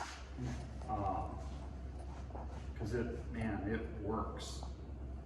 So, okay, all right. So some of the components, let's see. Does steel kind of do the same thing? But not really. Like sheets of steel on the roof. Yeah. It definitely will help. So, Because I know in this building we did all the steel brace things where you like you know Oh, yeah. trusses and Yeah. steel on the outside. So if you put sheeting on the whole outside, you probably wouldn't have to put the steel things on. right. Yep. Okay, so some of our components in here, I don't want to get too bogged down in this at this point. But our basic general components, we have, let's see, okay, that. Okay, so this here, it says 2x4 sill plate. usually, so the sill plate would be your piece that sits on your concrete, on your foundation. Usually we're not gonna use a 2x4. We're gonna generally use a 2x6 or a 2x8. It's just when I was working on this stuff on the foundations, if we have a masonry block, a cement block foundation, and the cores aren't completely filled, whatever we put for a sill plate has to completely cover the block cores. So we don't have the problem like that one guy's place where you have the drafts coming out of them and we had to go back and fill the top of the cores. So when we run into, for insulation guys, when we run into something where the block cores are open, we're capping those with foam because they should have been covered in construction completely. Okay, so we got our sill plate, then we have our rim joist. I don't see where they note on here the rim joist, but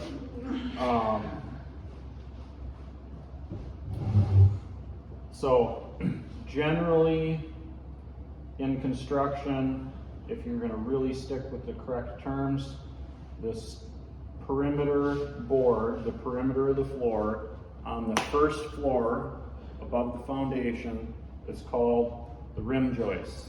Not the header. Okay? They call it a header. They call it a hole in a header. Oh. Yeah, it's not a header. A header is the top of the window, right? So unless they were thinking there's an opening or something there, but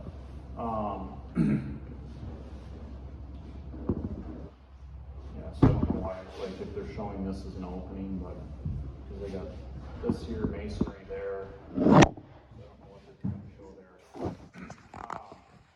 So we got our rim joist that runs all the way around the house. Oh, they're calling it a header here too. So it can function as a header, but technically it's a perimeter joist. So the first one is called a rim joist. A lot of guys in the trade will call all of them a rim joist because like technically it's the same thing. So if you really want to get down into the details though, the floors above the foundation are band joists. So first one at the foundation is your rim joist. The rest of these are band joists. Nobody's going to criticize you if you call the second floor perimeter a rim joist. So then we've got our studs, our full length studs. If they're by a window and it's full length, that is generally called a king stud. If we have a stud that goes up to the bottom of the header for a window or a door opening, those are called shoulder studs or cripples. Okay, either one. The little studs underneath the sill are called jack studs. They call it cripples in that diagram. What do they call it? They're showing the cripple as the little ones on the top. So the cripple, on the top of the header, some guys will also call the stud under the header along the side of the opening. They'll call that a cripple as well. So I generally call them a shoulder because it is more like it makes sense. Like, so it's an easier term for guys, but whatever name you want to call it. So yeah, so above the header, from the header to the plate, a cripple. Do you have a name for the one that supports the window? That big board there? This, Yeah. that's a sill. Oh, right, yeah. So, let's see, what else do we got? So, any member supporting a floor or a ceiling is a joist if it's not part of a truss. So, as soon as like we make this system into like a pre-manufactured unit, then it becomes a truss.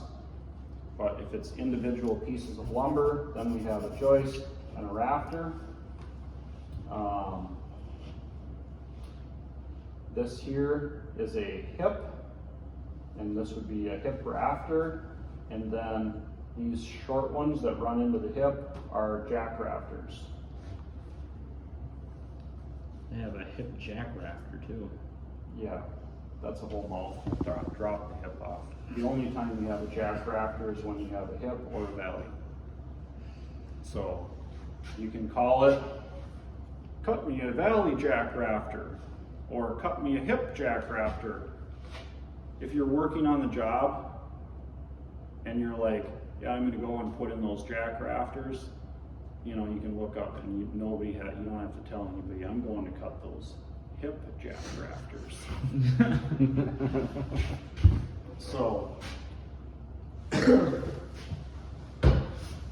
definitely not gonna remember all those terms. no, that's okay. So the most important stuff that you want to remember: a stud, Right. is what your wall is framed with. Joists, whether it's rim joists or the regular joists, are supporting your floor. The piece carrying the load over an opening is called a header. And the sill, so the bottom and the top, the horizontal members in a wall at the bottom and the top are called plates.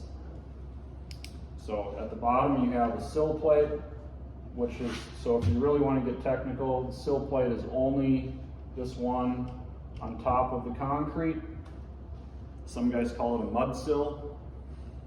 So I guess, because if the water gets high enough, it's in the mud, or it's attached to the mud on the concrete. Yeah.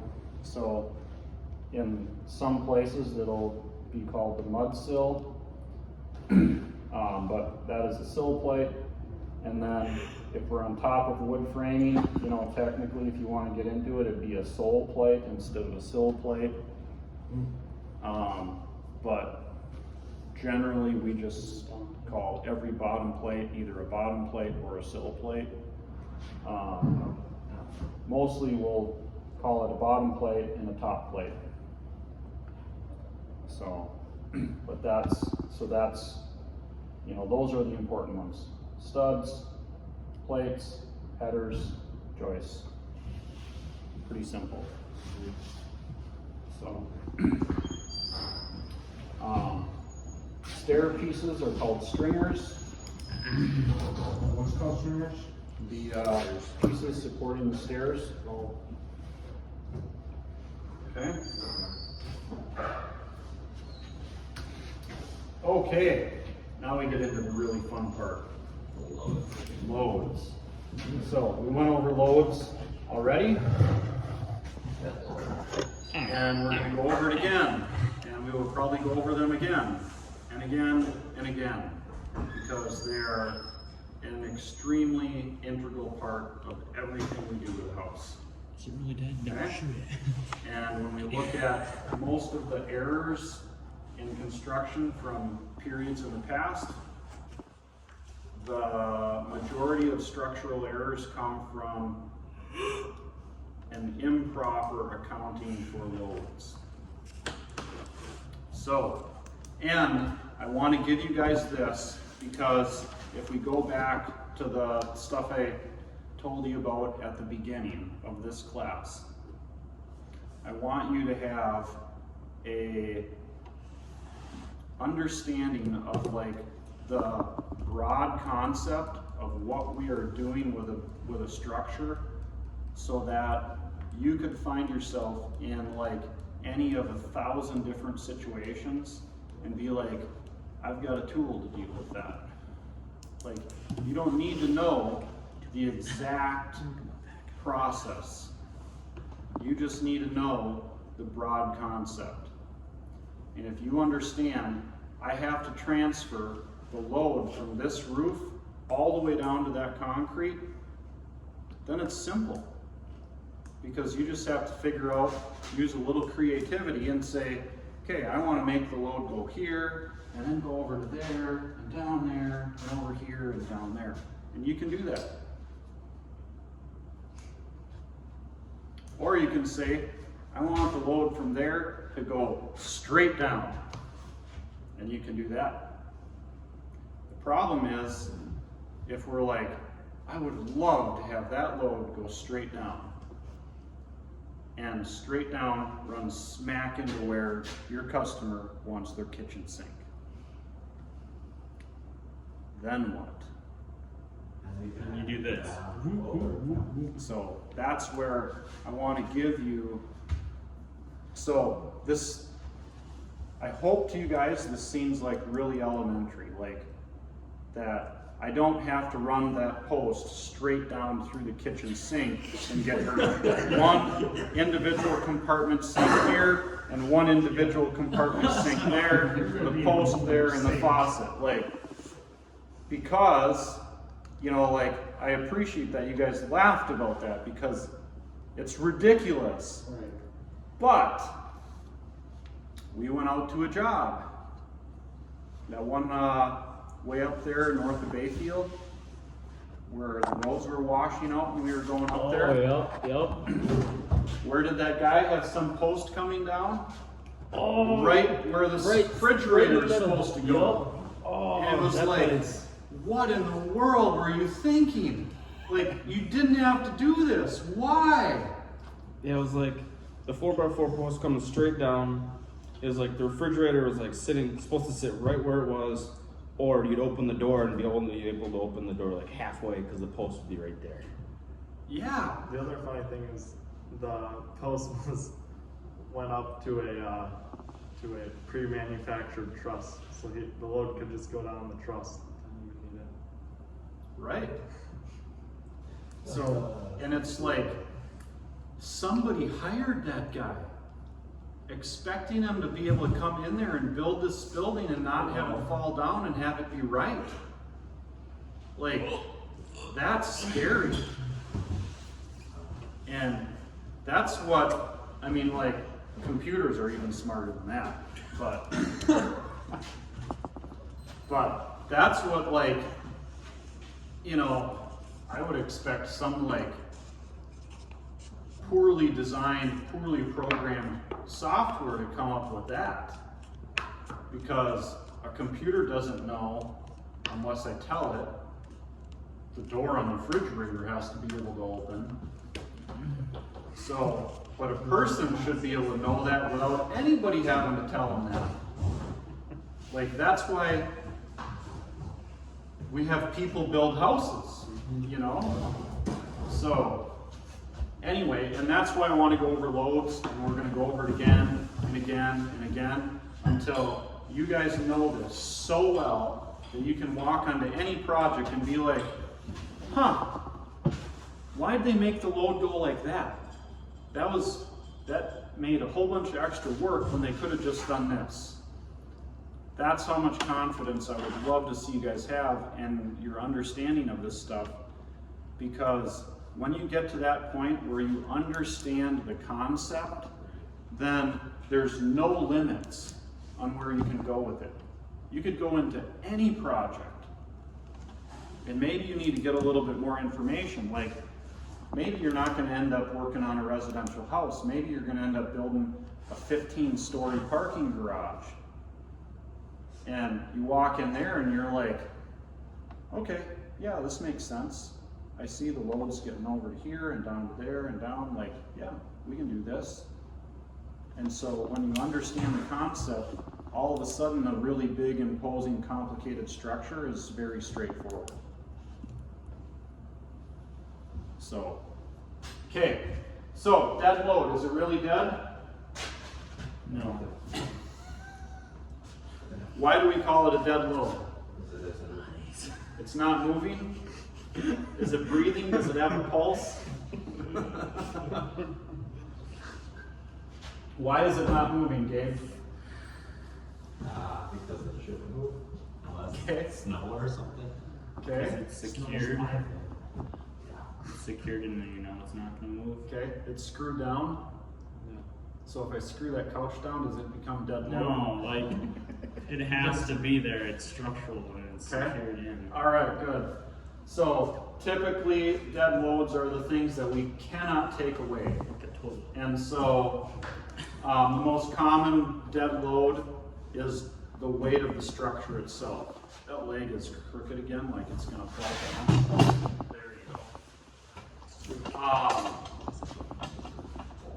And so, you guys have any idea how you would calculate dead load in a structure?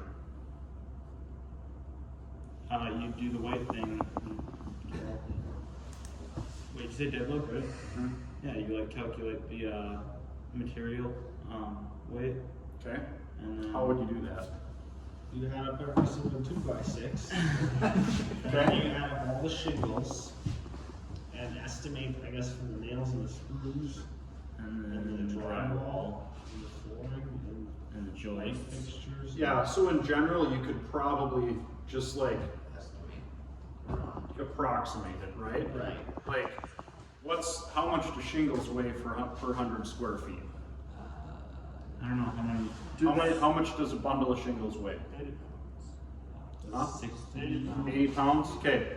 So, and then how many bundles per 100 square feet on the typical shingle? 3. Okay, 3 bundles, so we got 80 times 3, right? 240. So 240 divided by 100, we got 2.4 pounds a square foot. Any guesses on what a sheet of half-inch OSB weighs? 32 pounds. 32? Okay. 40? Okay. So they cover 32 square feet. So let's say it's 40 divided by 32. Brady's answer would have been easier, but. So another pound and a quarter plus 2.4. So far our roof weighs 3.65 pounds a square foot. Then we gotta throw something in for the truss, right? They don't weigh anything. They just go.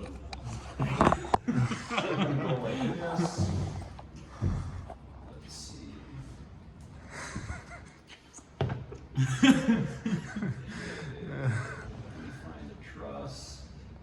200 pounds. Trust It depends on what size it is. They have like graphs or anything where you can be like, here's a square The foot trusses of the that we house. had here weren't 200 pounds. No? No. Lighter? No. No, a lot heavier. Probably like. Yeah, it depends on the size of Okay, building. here we Like go. if you're doing a standard residential home, I would consider a truss like 200 pounds. These trucks are like 300. This isn't a standard residential home. Rusted. What? Standard. This is a commercial building. It's standard. They can't be residential. It's in a business park. Okay, how much does this truss weigh? I can't see it. That weighs 150 pounds. Whoa, they're in a touch screen? Weight is 131 pounds. Ooh, that was close. 131.6. Okay. 2x4. Ow! So this one is 22 feet wide. So that's covering 44 square feet because they're spaced 2 feet on center. So we got 131.6 divided by 44. So I should be able to curl that 3 truss. pounds a square foot. So we got 3.65 plus 3. So we're at 6.65. Does anybody know what drywall weighs? 32 pounds a sheet. Okay, Does it really? Yeah. so Half-inch drywall.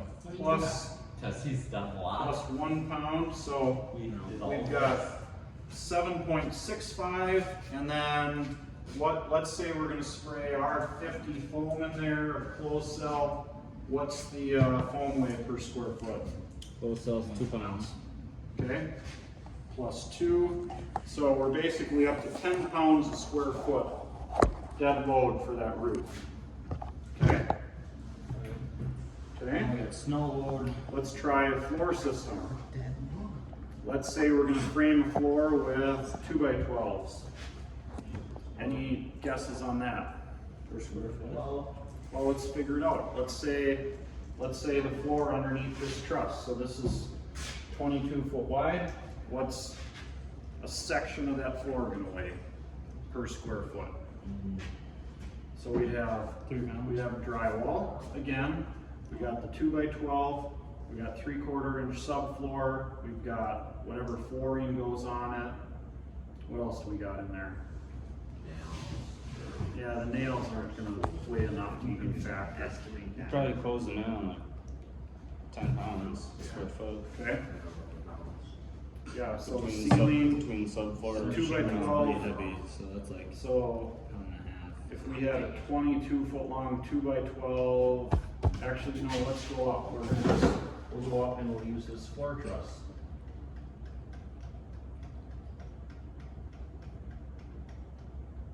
Okay, there's our floor truss. What's the weight of that baby?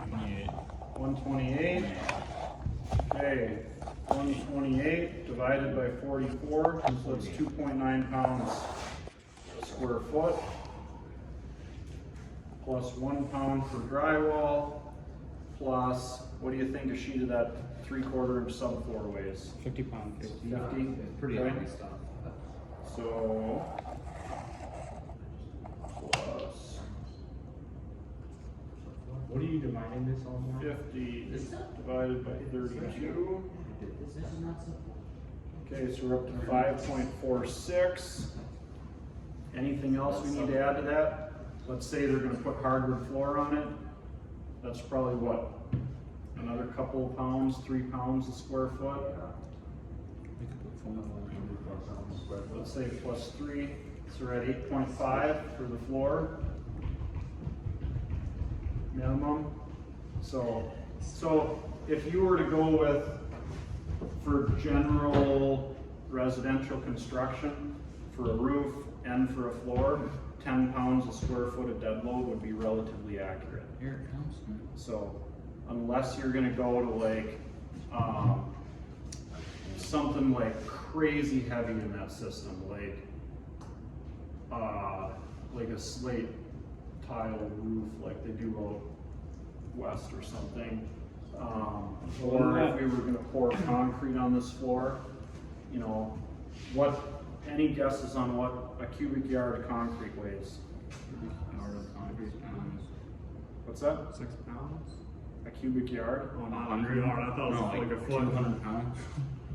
A cubic yard is like generally around 3,500 pounds for regular concrete. Cubic yard meaning like 3 feet by 3 feet. That's a lot. It doesn't really matter. Like in the truck or cured on your floor, basically the same.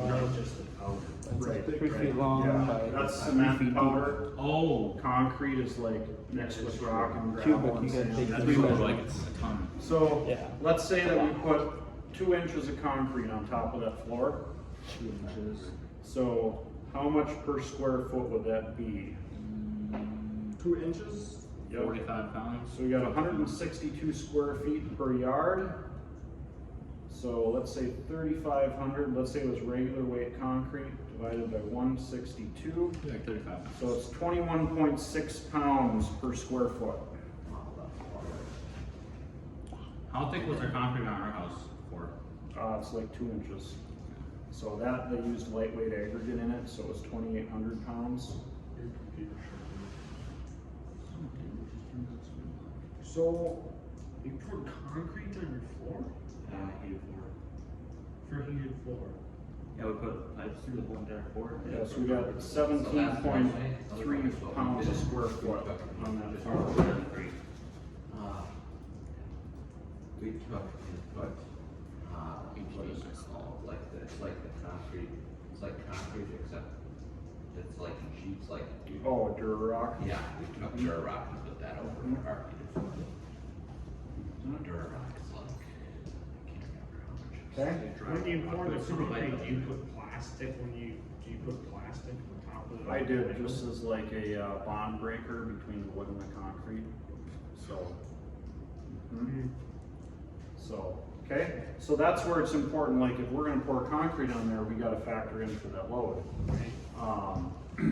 Where are we putting this on our building on Eric Thompson's? Over the kitchen, Okay.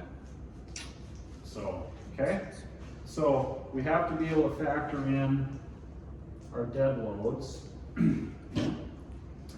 And so So my question there is, how are the dead loads applied to the structure?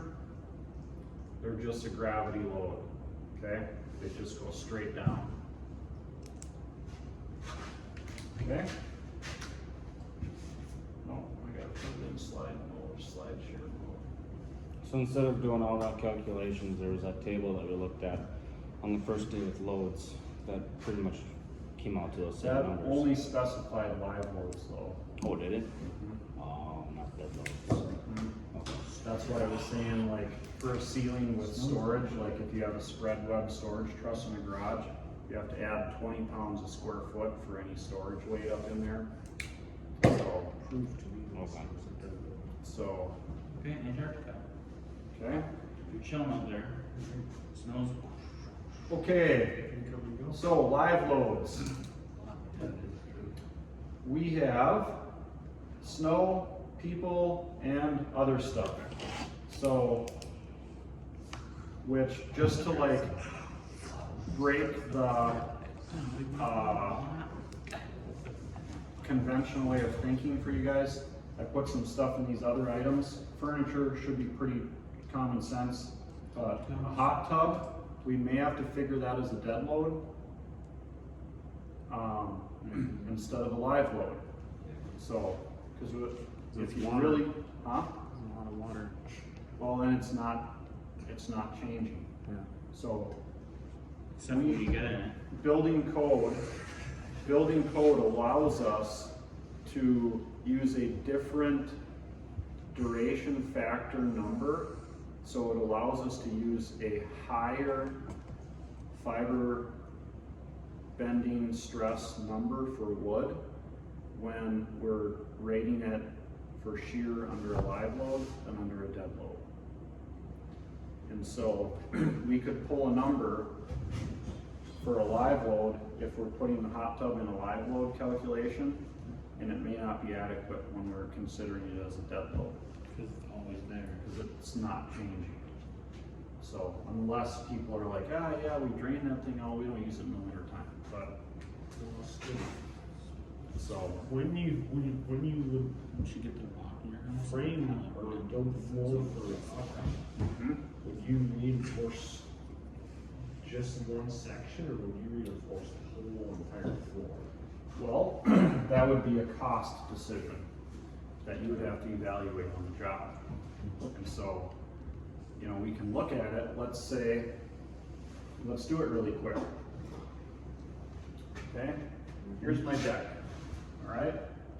We're 16 feet by 22 feet, and the homeowner says they want to put this 6-person hot tub right here. Okay? So we looked up the specs on this hot tub, and it holds 800 gallons. All right? So with 6 people in there, what does that thing weigh? The hot tub itself is 385 pounds. Put how many people in it? 6. Like another 1,000 pounds. Okay? Well, let's add it up here. Okay? Not everybody's 200 pounds. Okay, 1,000 pounds people. The hot tub itself is 385. What did I say? Yeah, people? Boom. It's more than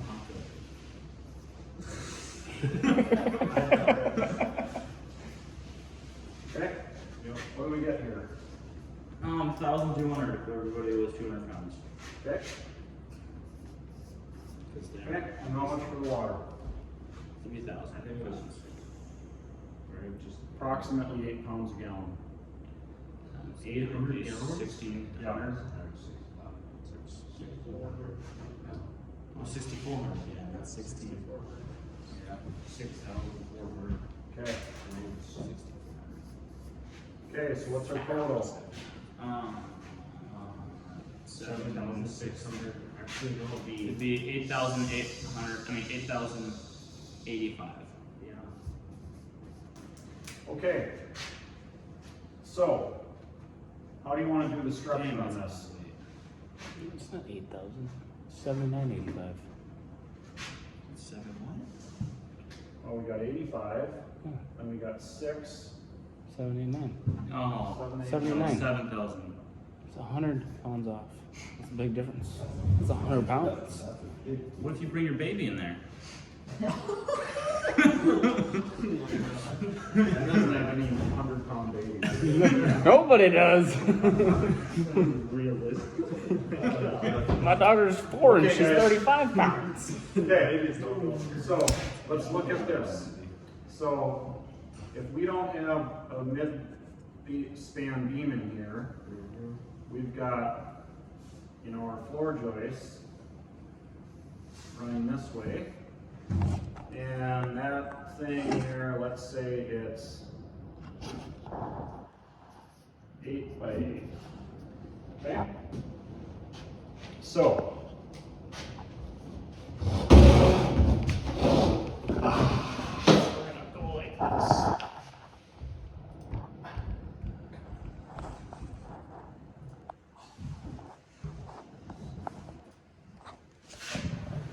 All right, so what do we got for a load? 7,980. Yeah, but we gotta divide that up to each floor joist. So divide it by 8. So that we get a 1,000 foot slice of that load. Like 1,000. Okay? Okay. So we got 1,000, and then how long is that floor joist? 16 feet. Okay, so go 1,000 divided by 16. 65,000. What is it? Somebody got a calculator. Do it. Yeah, I do. 1,000 divided by 16. 62.5. Okay. Okay, so our maximum bending moment is 2,000. If we have an FB of 1,400, which would be spruce, hemlock, tamarack, white pine, those, so that'd be like a good SPF number. So we need a section of 17.14. So let's say if we had a 1 by, let's see if a 1 by 10 would do it. That would be 9 1/4. 5. It'll do it. So, I mean, not a 1 by 10, a 2 by 10. I So. was like, a 1 by 10 can hold up a hot tub? Okay. What? So then let's go down here. Let's take a look at some modulus of elasticity. Let's take our white pine. So we'll go 1.24.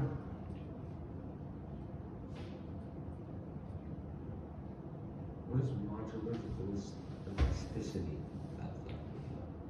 It's a number that gives us a rating for the deflection. Okay. All right. So, like how much it will bend. No one. Okay, so when we look at our deflection, we are allowed for a floor, the length divided by 360, which is 0.53, and that's going to deflect 3/4 of an inch. So we're over our allowable deflection, so that won't work. So then we can say, we could change the wood species, and we could go down here and say, okay, Doug fir's got a modulus of elasticity of 1.95, so let's go and do that.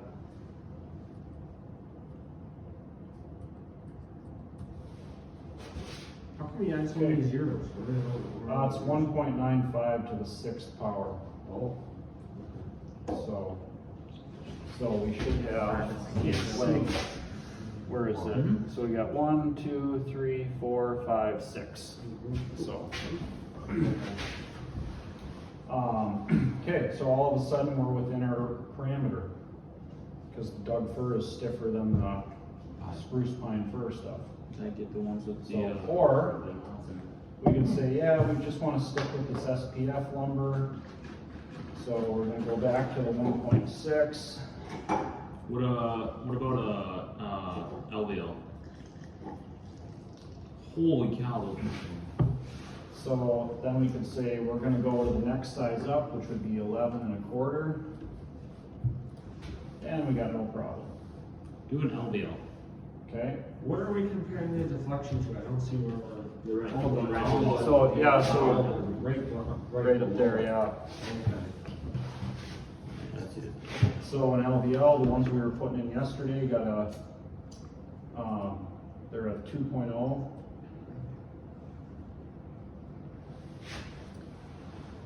So that drops it even more. So, and they're 1 3/4. So we could maybe get away with a 9-inch. 9, yeah, easily. So, except it's for a deck, so it'd be outside, and so we're gonna need a treated member, and so the LVL won't really work. The LVLs are wrong. Yep. Did LVLs or no? Nope. Is Southern Yellow Pine really expensive?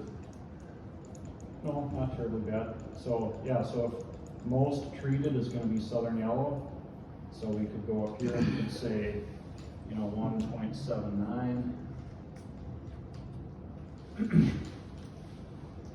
And work, so, yeah, except our width is different on that. And but it'd be a 9.25. So, just works. Now, So- if lumber's treated, it makes it a lot heavier. So you need to calculate that into the equation, don't you? Well, if we go up here, if we go here and we add, let's say we add 20 pounds. Oh, no, what were we we were at 1,000, so let's say we go to 1,020. Oh, That perfect. still works, Still but works. you could say, yeah, that's cutting it too close, so we're gonna go to a 2x12. And now we got lots of room. So if, cause that's I guess that is calculating with 6 people in there. Mhm. What if you have 8 people? Right? Then you boom, you blow the Then board, the you all people are die. probably smaller. Then you can say, well, we're gonna, all of a sudden, we're gonna go to, Then you gotta figure out live weight you know, 1150 too. for a total weight. Right. We still work, Easy. so, Boom. you know, and you can go up here if you're gonna like change it down here. Then you go up here and Southern Yellow has a different FB. So now all of a sudden we've got a ton of room on the shear strength. So, okay? If you did So- that, doesn't that mean that you'd have to go the whole entire length of the deck with the same kind of board though? And then- Well, and so the other thing is, our weight that we took was just for 1 foot, and so that's if we space these guys 12 inches on center. So if you wanted to say, let's go to a 16-inch on center spacing, then we gotta multiply this weight times 1.4 And then couldn't you just double them together and then you wouldn't have to times split 1.33, boards all the way across? so that jumps to 83 pounds. We'll call it 84. Okay, we still work there. Our weight there, 1150 times 1.33, 1529. Let's say 1530. And it still works. So we'd be good at a 16-inch center spacing. Okay? So this though is kind of like what your engineering person would do. But that's where we want to be, we want to look at this and we want to ask the question like, hey, how is this figured out? We want to pay attention to that load and we want to make sure that that was accounted for in the design. The other thing, vehicles. Who would think about a vehicle as a live load? Usually we wouldn't, right? But there's been maybe 4 times that I've seen a residential multi-story garage that has 2 parking levels for cars. Wow, residential. So, What I saw though, I don't know, it's over by Silver Birch Ranch, you know? Okay. It's really steep. okay, So you drive off the road and it's like an immediate drop off, so then they have this little parking space, and then there's their garage. So they have Oh, okay. basement. okay, Below that is like their house, okay. and then their house is almost like an L, it's underneath and then kind of goes up. Oh, okay. Yeah, So the garage is kind of like built into their house. Yeah. I think it was like a 2-car garage. okay, It had cement and everything. yeah, So Yeah. that's a lot of load. yeah. Yep. Yeah, and like, if you didn't have to deal with the water issues of dripping off of a car, Right. like, you could frame that with wood and you could do a wood frame that would hold that weight of that car. With So- plywood on the bottom? Oh, yeah. It's like, we make trailers that we can pull a car into and haul them down the road. They got plywood on the bottom. So, yeah. So, but just to like, keep that like, when you think about live loads, like, think about things like cars or hot tubs or, let's see, what's the here? Oh, I'm in the middle of the class right now.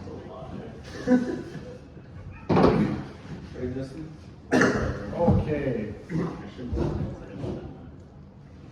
Alright, so I don't wanna like blast through this and miss stuff. We're definitely running short on time, but, so the main difference between live loads and dead loads, guys, is that live loads are a much shorter duration, okay? And so, that's the like important distinction.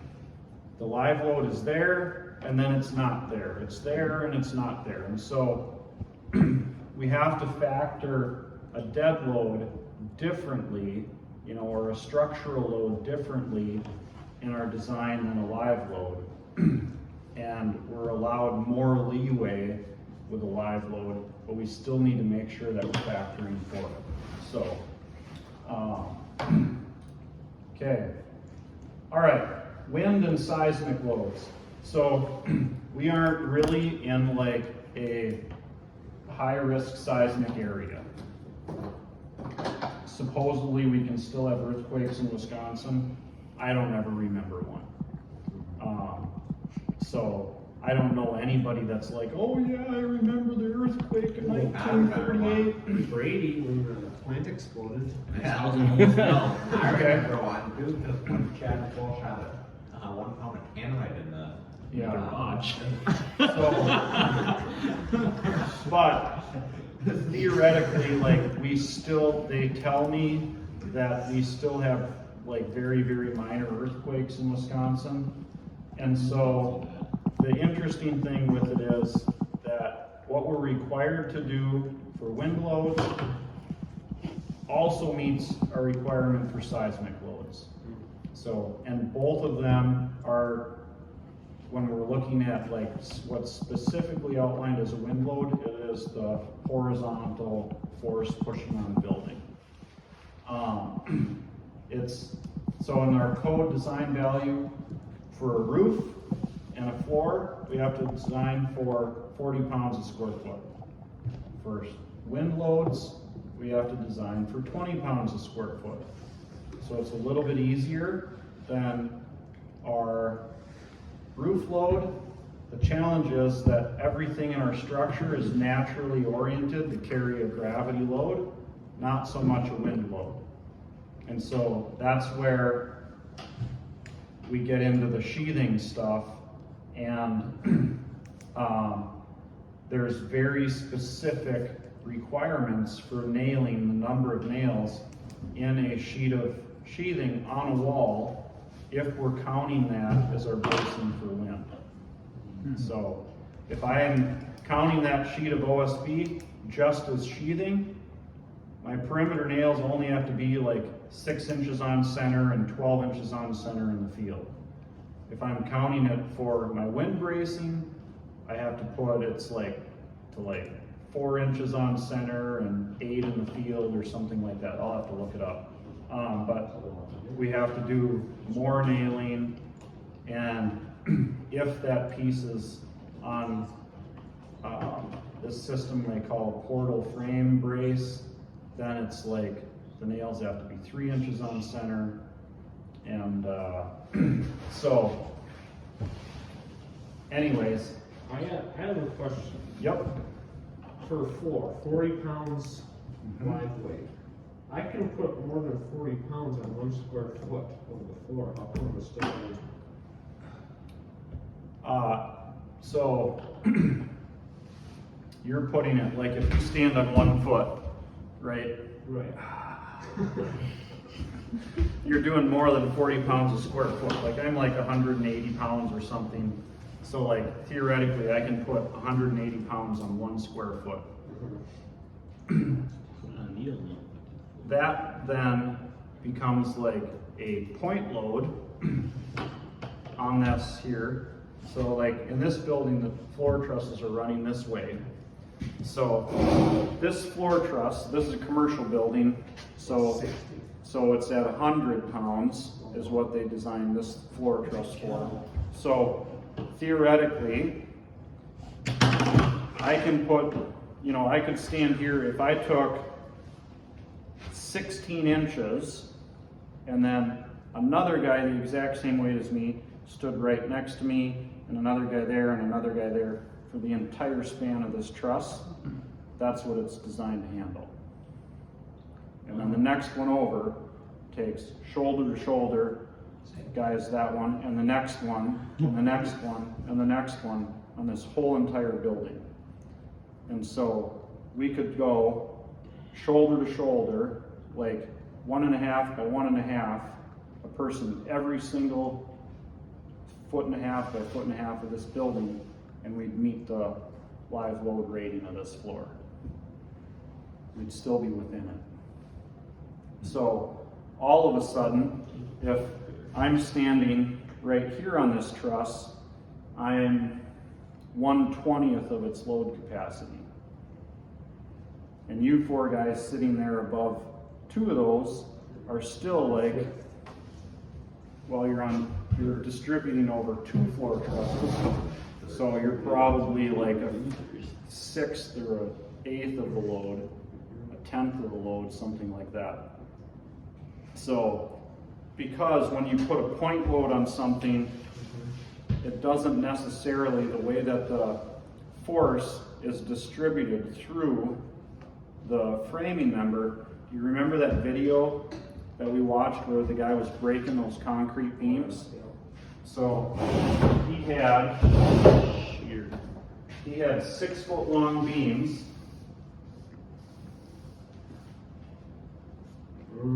Yeah, supported there, and then he came in 2 feet, 2 feet, and was loading it. And so technically he had he had 2 point loads, but which is more or less a distributed load. And did they just like break right there? No, it like sheared off this way, or the ones with less reinforcement cracked in the middle.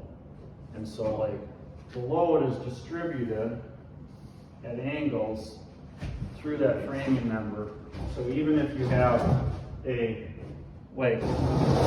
even though theoretically, like at this spot, you exceeded the load capacity of that framing member, you know, it's actually distributing the load over that whole point. Is that the same for boards too? Yes. Walls. But don't they have Geometry. the grain of the wood? Isn't it? So when you have a board and you put a load on it,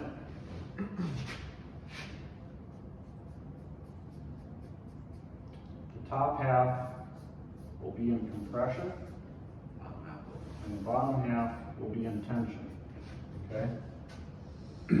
And so down here, the fibers are pulling apart, and in here, they're pushing together and wanting to crush.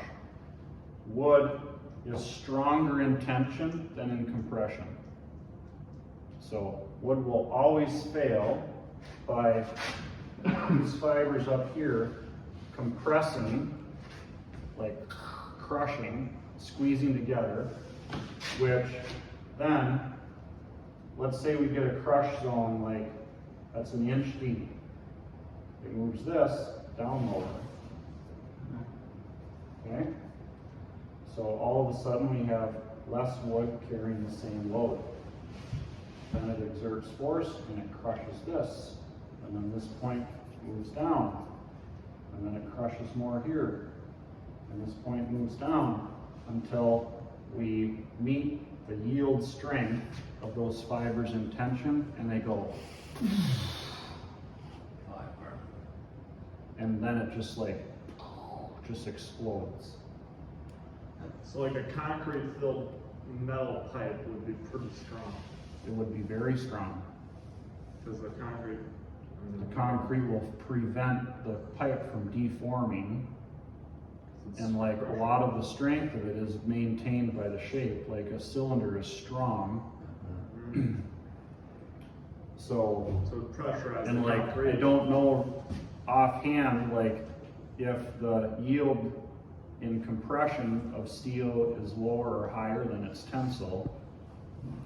I don't know like that terribly much about concrete. I mean about steel, but I would think its tensile strength would be higher than concrete's.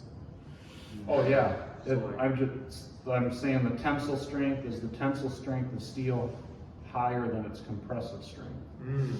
So it will So- fold in. Once steel gets like a bend in it, then it's like, Well, if it's solid steel, if it's hollow steel, it'll bend and it'll just keep on slowly bending. yeah. So, but that's why wood fails, if you remember what that guy talked about, a ductile Yep. failure See it. or brittle failure. A ductile failure, like this thing's gonna deform a lot before we get these fibers in tension to the point where they blow apart. And so you're gonna get a huge warning sign, a lot of warning before this thing fails. The other thing that you'll see a lot of times when you're starting to get close to the yield strength of the stuff in tension is near this neutral boundary, you'll see like big ugly splits in the wood. Because it's like the one half of it is trying to slide this way and the other's going the other way. And so it'll just like shear those fibers apart between the grain of the wood. So like that beam you just took down in our barn, there was horizontal shears in that all over, right? That's because the top is in compression, the bottom is in tension, and so you get this kind of motion in the wood and it'll just shear it apart. So anytime you see horizontal splits in a wood beam, early warning, maybe a late warning, like it's done for, right? At that point it has to be replaced, but it's still holding the weight. You just know that at some point it was loaded beyond capacity. It didn't blow apart, it's still there, but it failed. So, So a 20 by 20 roof yep, is 400 square feet. yep. And then if each square foot can hold 40 pounds, Mhm. that room can hold 8 tons. Yes. That's not good. That's not much. So you could pretty much not even pile that many people in that room. Not a chance, hardly. And the same with a roof. Yeah. So all of a sudden, you look at a roof of a house, a 20 by 20 roof is not big. No. This roof, this roof can hold like 16 dump trucks on the roof, you said, or something like Yeah. that? So like, Fully loaded. you know, if you could distribute the load evenly over the structure, my skid steer's like 10,000 pounds. Like, if we had a building that was designed to code that's 20 by 20, you could drive the skid steer right onto the roof. And you'd have, what, how much did you say? 8 tons? Yeah, You'd have 16 6,000 pounds, you'd have 6,000 pounds to spare. Yeah, but that's distributed evenly. Right, And when you compress it, then it's like, Right. it's a little bit. I would feel Yeah. that skid steer's thinking. so, but like that, like, we look at a roof and we're like, yeah, that's kind of flimsy, you know, like whatever, but if everything was working as designed, we can put a massive amount of weight on it. Wow. And that's why I say, like, you could wood frame a garage floor that you could drive a car on easy. Sure. Like, the way, this floor here, you could drive a car up here no problem. So, Wow. the challenge with that though is like, you get point loads on the tires. It's not like sitting on a big pallet that's loading the whole area. And so, Yeah, but then you gotta you know, shift the that's sides where you around. get into a little bit more complicated engineering, but looking at it in a big picture thing, it's not hard to design something to carry the load of a car. Heck, I mean, it's So- easy when we load snow. And when buildings collapse from snow load, now like, it's heavy. Snow is heavy. Yeah. So, like, you think about that 20 by 20 garage that went down from snow with a correctly designed truss on it, like, wow, so it had more than 8 tons of snow on the roof, like, I look at that that barn roof you're now at shoveling that snow off. Like that was a ton of snow, and I know you did that video, and I cut out like this whole square, and it's like just that little square. I mean, it wasn't little, was like tiny compared to like the whole roof. It's like Remember when we shoveled off that washroom in the school roof? We had that massive pile of snow. It was a horror. Like that one building, like on the way to, Stevens Point, that steel building, that collapsed Yep. from snow, like that thing's had a whole lot of weight, still collapsed. yeah. Okay, uplift. So when we get a high wind blowing over a roof, we get uplift forces. Because, Neil, maybe you can explain to us why this would be, since you understand aerodynamics. Okay, so, Bernoulli's principle, when air moves faster, it becomes less dense. okay, so our Or Bernoulli's. air is blasting across this way. So what happens to this air here? Low compression. It what? Low compression. Low compression, okay? So we get some uplift on this side of the roof, right, on the lee side. And so the faster the wind is blasting over a roof like this, the more uplift we get, okay? So that's one way. That's why Oh, that's different than an airplane. it is a little bit different because it's not airplane wing, but Right. if instead of pushing on it from this way, it's like pulling on it. Yeah. So, but that's why we put an anchor bolt in the foundation, and then we want our sheathing to be nailed into the sill plate and upper wall and to the top of the wall, and then we screw our truss into the top plate, or we put a metal hanger on to fasten it, so that from the roof system all the way down to the foundation, everything is tied together, so that when we get a strong wind, it can't just like, woo, fly our roof away. Okay? You go into those houses in Florida, and you'd think they were tents the way they got them anchored down underneath. Like, it's insane. Got them like metal ratchet straps. Really? Mm-hmm. Big, huge concrete anchor bolts. Yeah, because we got a tornado coming. A hurricane. What's her name's house? The one that flew away into the lava land?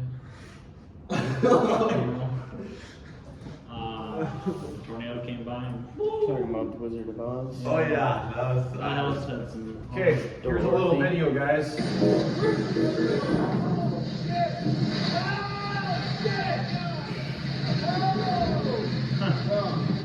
What's the biggest part of the thing? Was that a win? Yeah. World's greatest roofer. Very flat Crazy road. sounds.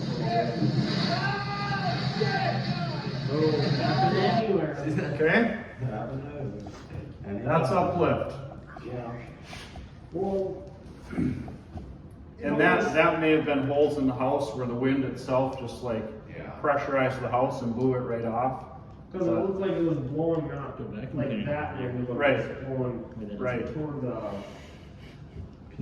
Yeah, and it like kind of got under the eave there, and just kind yeah, of, once it got started, it just kept going. yeah. So I talked to this guy. There's this guy that we've done a bunch of projects for that lives, he's got a place in Bayfield, but he lives in,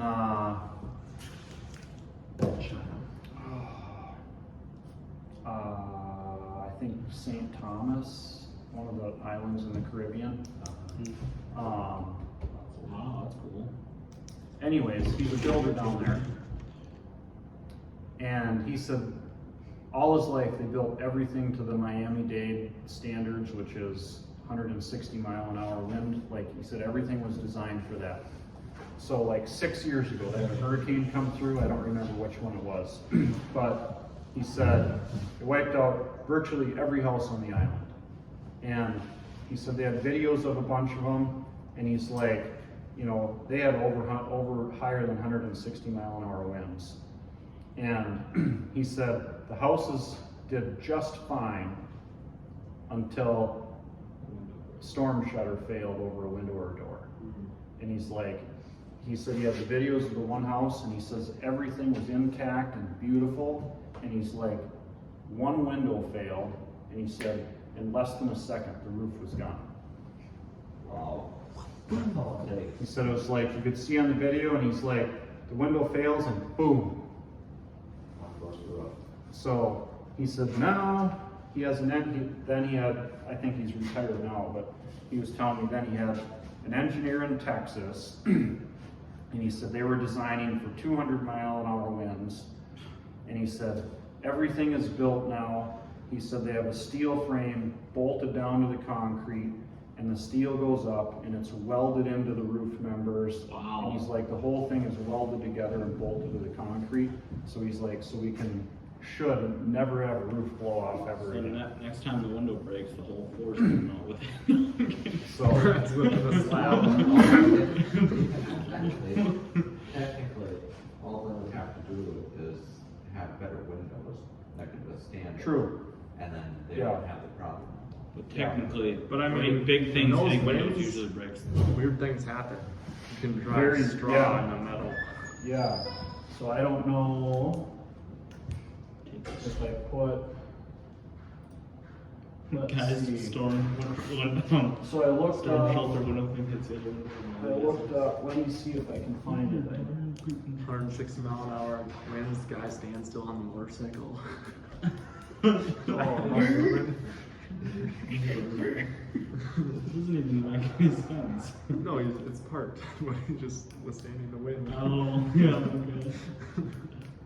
So I don't know where, yeah. I looked up, a calculation on wind. I think a 60 mile an hour wind put like 0.6 PSI or something. So, which seems like a really tiny amount until you For go 1 inch. 0.6 times 144. 12 feet. It turns into 86 pounds a square foot. So that, and maybe that number was wrong, like it might have been 0.06 or something, because you would think building code would have something 0.06 times 144. Okay, so that's like 9 pounds a square foot. So the 20 pounds a square foot is probably for something like a 75 to 80 mile an hour wind. So just because wind force stuff is an exponential thing, like as it goes up in a mile an hour, the force of it like increases exponentially. And so that's why even when we get like a really mild tornado, like it just like wreaks havoc on buildings. Because it's a really difficult force to design to resist. Just because like the majority of our structure is designed to carry a gravity load. So,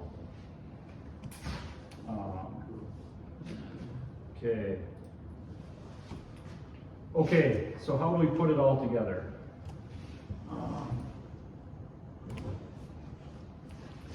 So, some things that we want to look at is like, can we have a particular framing member do multiple jobs?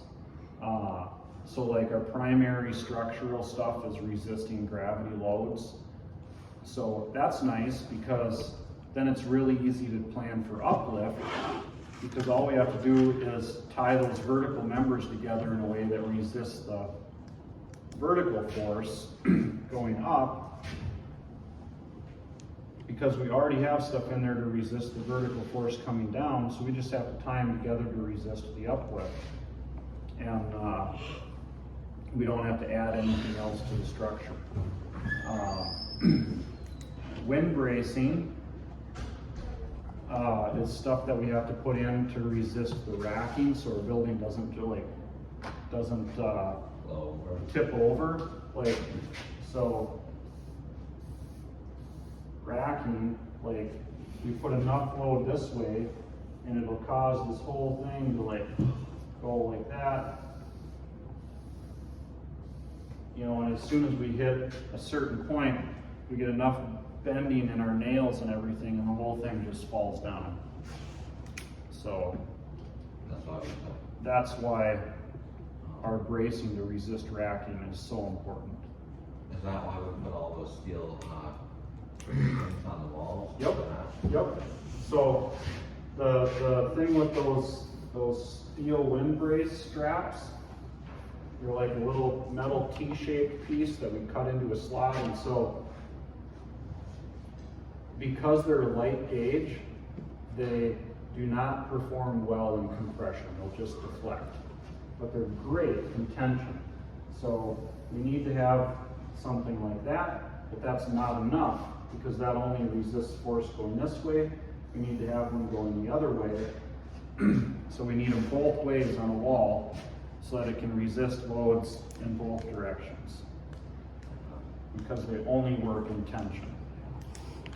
So, or you could like cut in what they did in the old days. They would cut in a 1x4 or 1x6 into the studs, notch the studs out, put it in there, nail them in, and those can work both in compression and tension. So, You think it'd take all your rafters out, or would it just rip off the sheathing and all the other stuff? on what? If it lifted off the roof. With a truss system, like those nail plates are really, really tough. And so if you had a pretty good grade of lumber, it would probably be more likely to pull the whole roof off as a unit if you had enough nails in the sheathing. And depending on how well the trusses were tied down to the wall. So like there's a lot of variables in that, but like you could take just the roof off, just the sheathing off, or it could take the whole roof as a unit.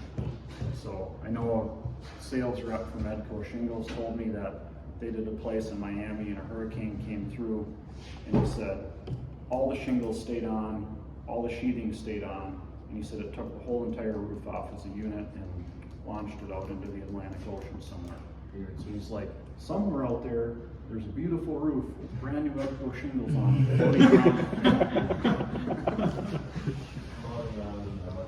So I don't think it's floating. No, shingles are heavy, dude. Wow, because the trusses held all the roof together, and then the sheeting, so it's just like one unit. It's not very tight. Yep, It's not gonna be airtight. okay? There'd be a bunch of trolls using it. So, when we're putting sheathing on a house, it's really, really important that those nails hit wood, that they hit the framing, and that they hold, because it's doing multiple jobs for us. It's doing both racking resistance, it's doing uplift resistance, and, so, that's why, like, when we're on a job and nails miss, I want to drive them out, because then we can see where they are, and I want a new nail to go in next to it, because otherwise we're missing nails. And maybe it's inconsequential, maybe it's the like straw that breaks the camel's back and makes that house fail someday. So if I ever come on a job that I'm not the one framing there, I will be looking for nails through the sheathing that aren't hitting the stud, and I'm gonna drive every single one of them out, and I'm gonna check on the outside and make sure there's one next to it that hit the stud. What It's if the very roof's important. already done? Shingles are on. The shingles are on and they missed every single nail. Not every single. I've hit my head on a couple doing some insulation jobs, and it's like, So- oh, didn't account for that nail. If you didn't put the sheathing on, like, that's why we pay attention to it. If you did do the sheathing and I check it and see that, like, I am gonna be a very, very upset person. So, like, you will for sure get the question, did you put nails into that truss that actually hit? And if you can't be like, oh yeah, then I'll be like, don't ever leave them in like that again. I want all of those pulled out. Because I don't ever want to go in a wall or an attic and see nails sticking through that aren't hitting framing. Because then there's always the question of like, if those missed, did they put in nails that hit the sheathing? Because they have to be there for strengths to actually meet the design. Okay, I think we'll just close there. I was gonna give you guys a practice, a plan to like look over and be like, if you were gonna design the way the framing went on this thing, like how you would transfer the loads down, but we don't have time for that. We'll do it next time. So, okay, Not so, next week. not next week, so we'll be, yeah, we are gonna be. Okay, so our next class, I want this to will be in January. So we're looking at January 5th. Okay? Okay. So 8 a.m. January 5th.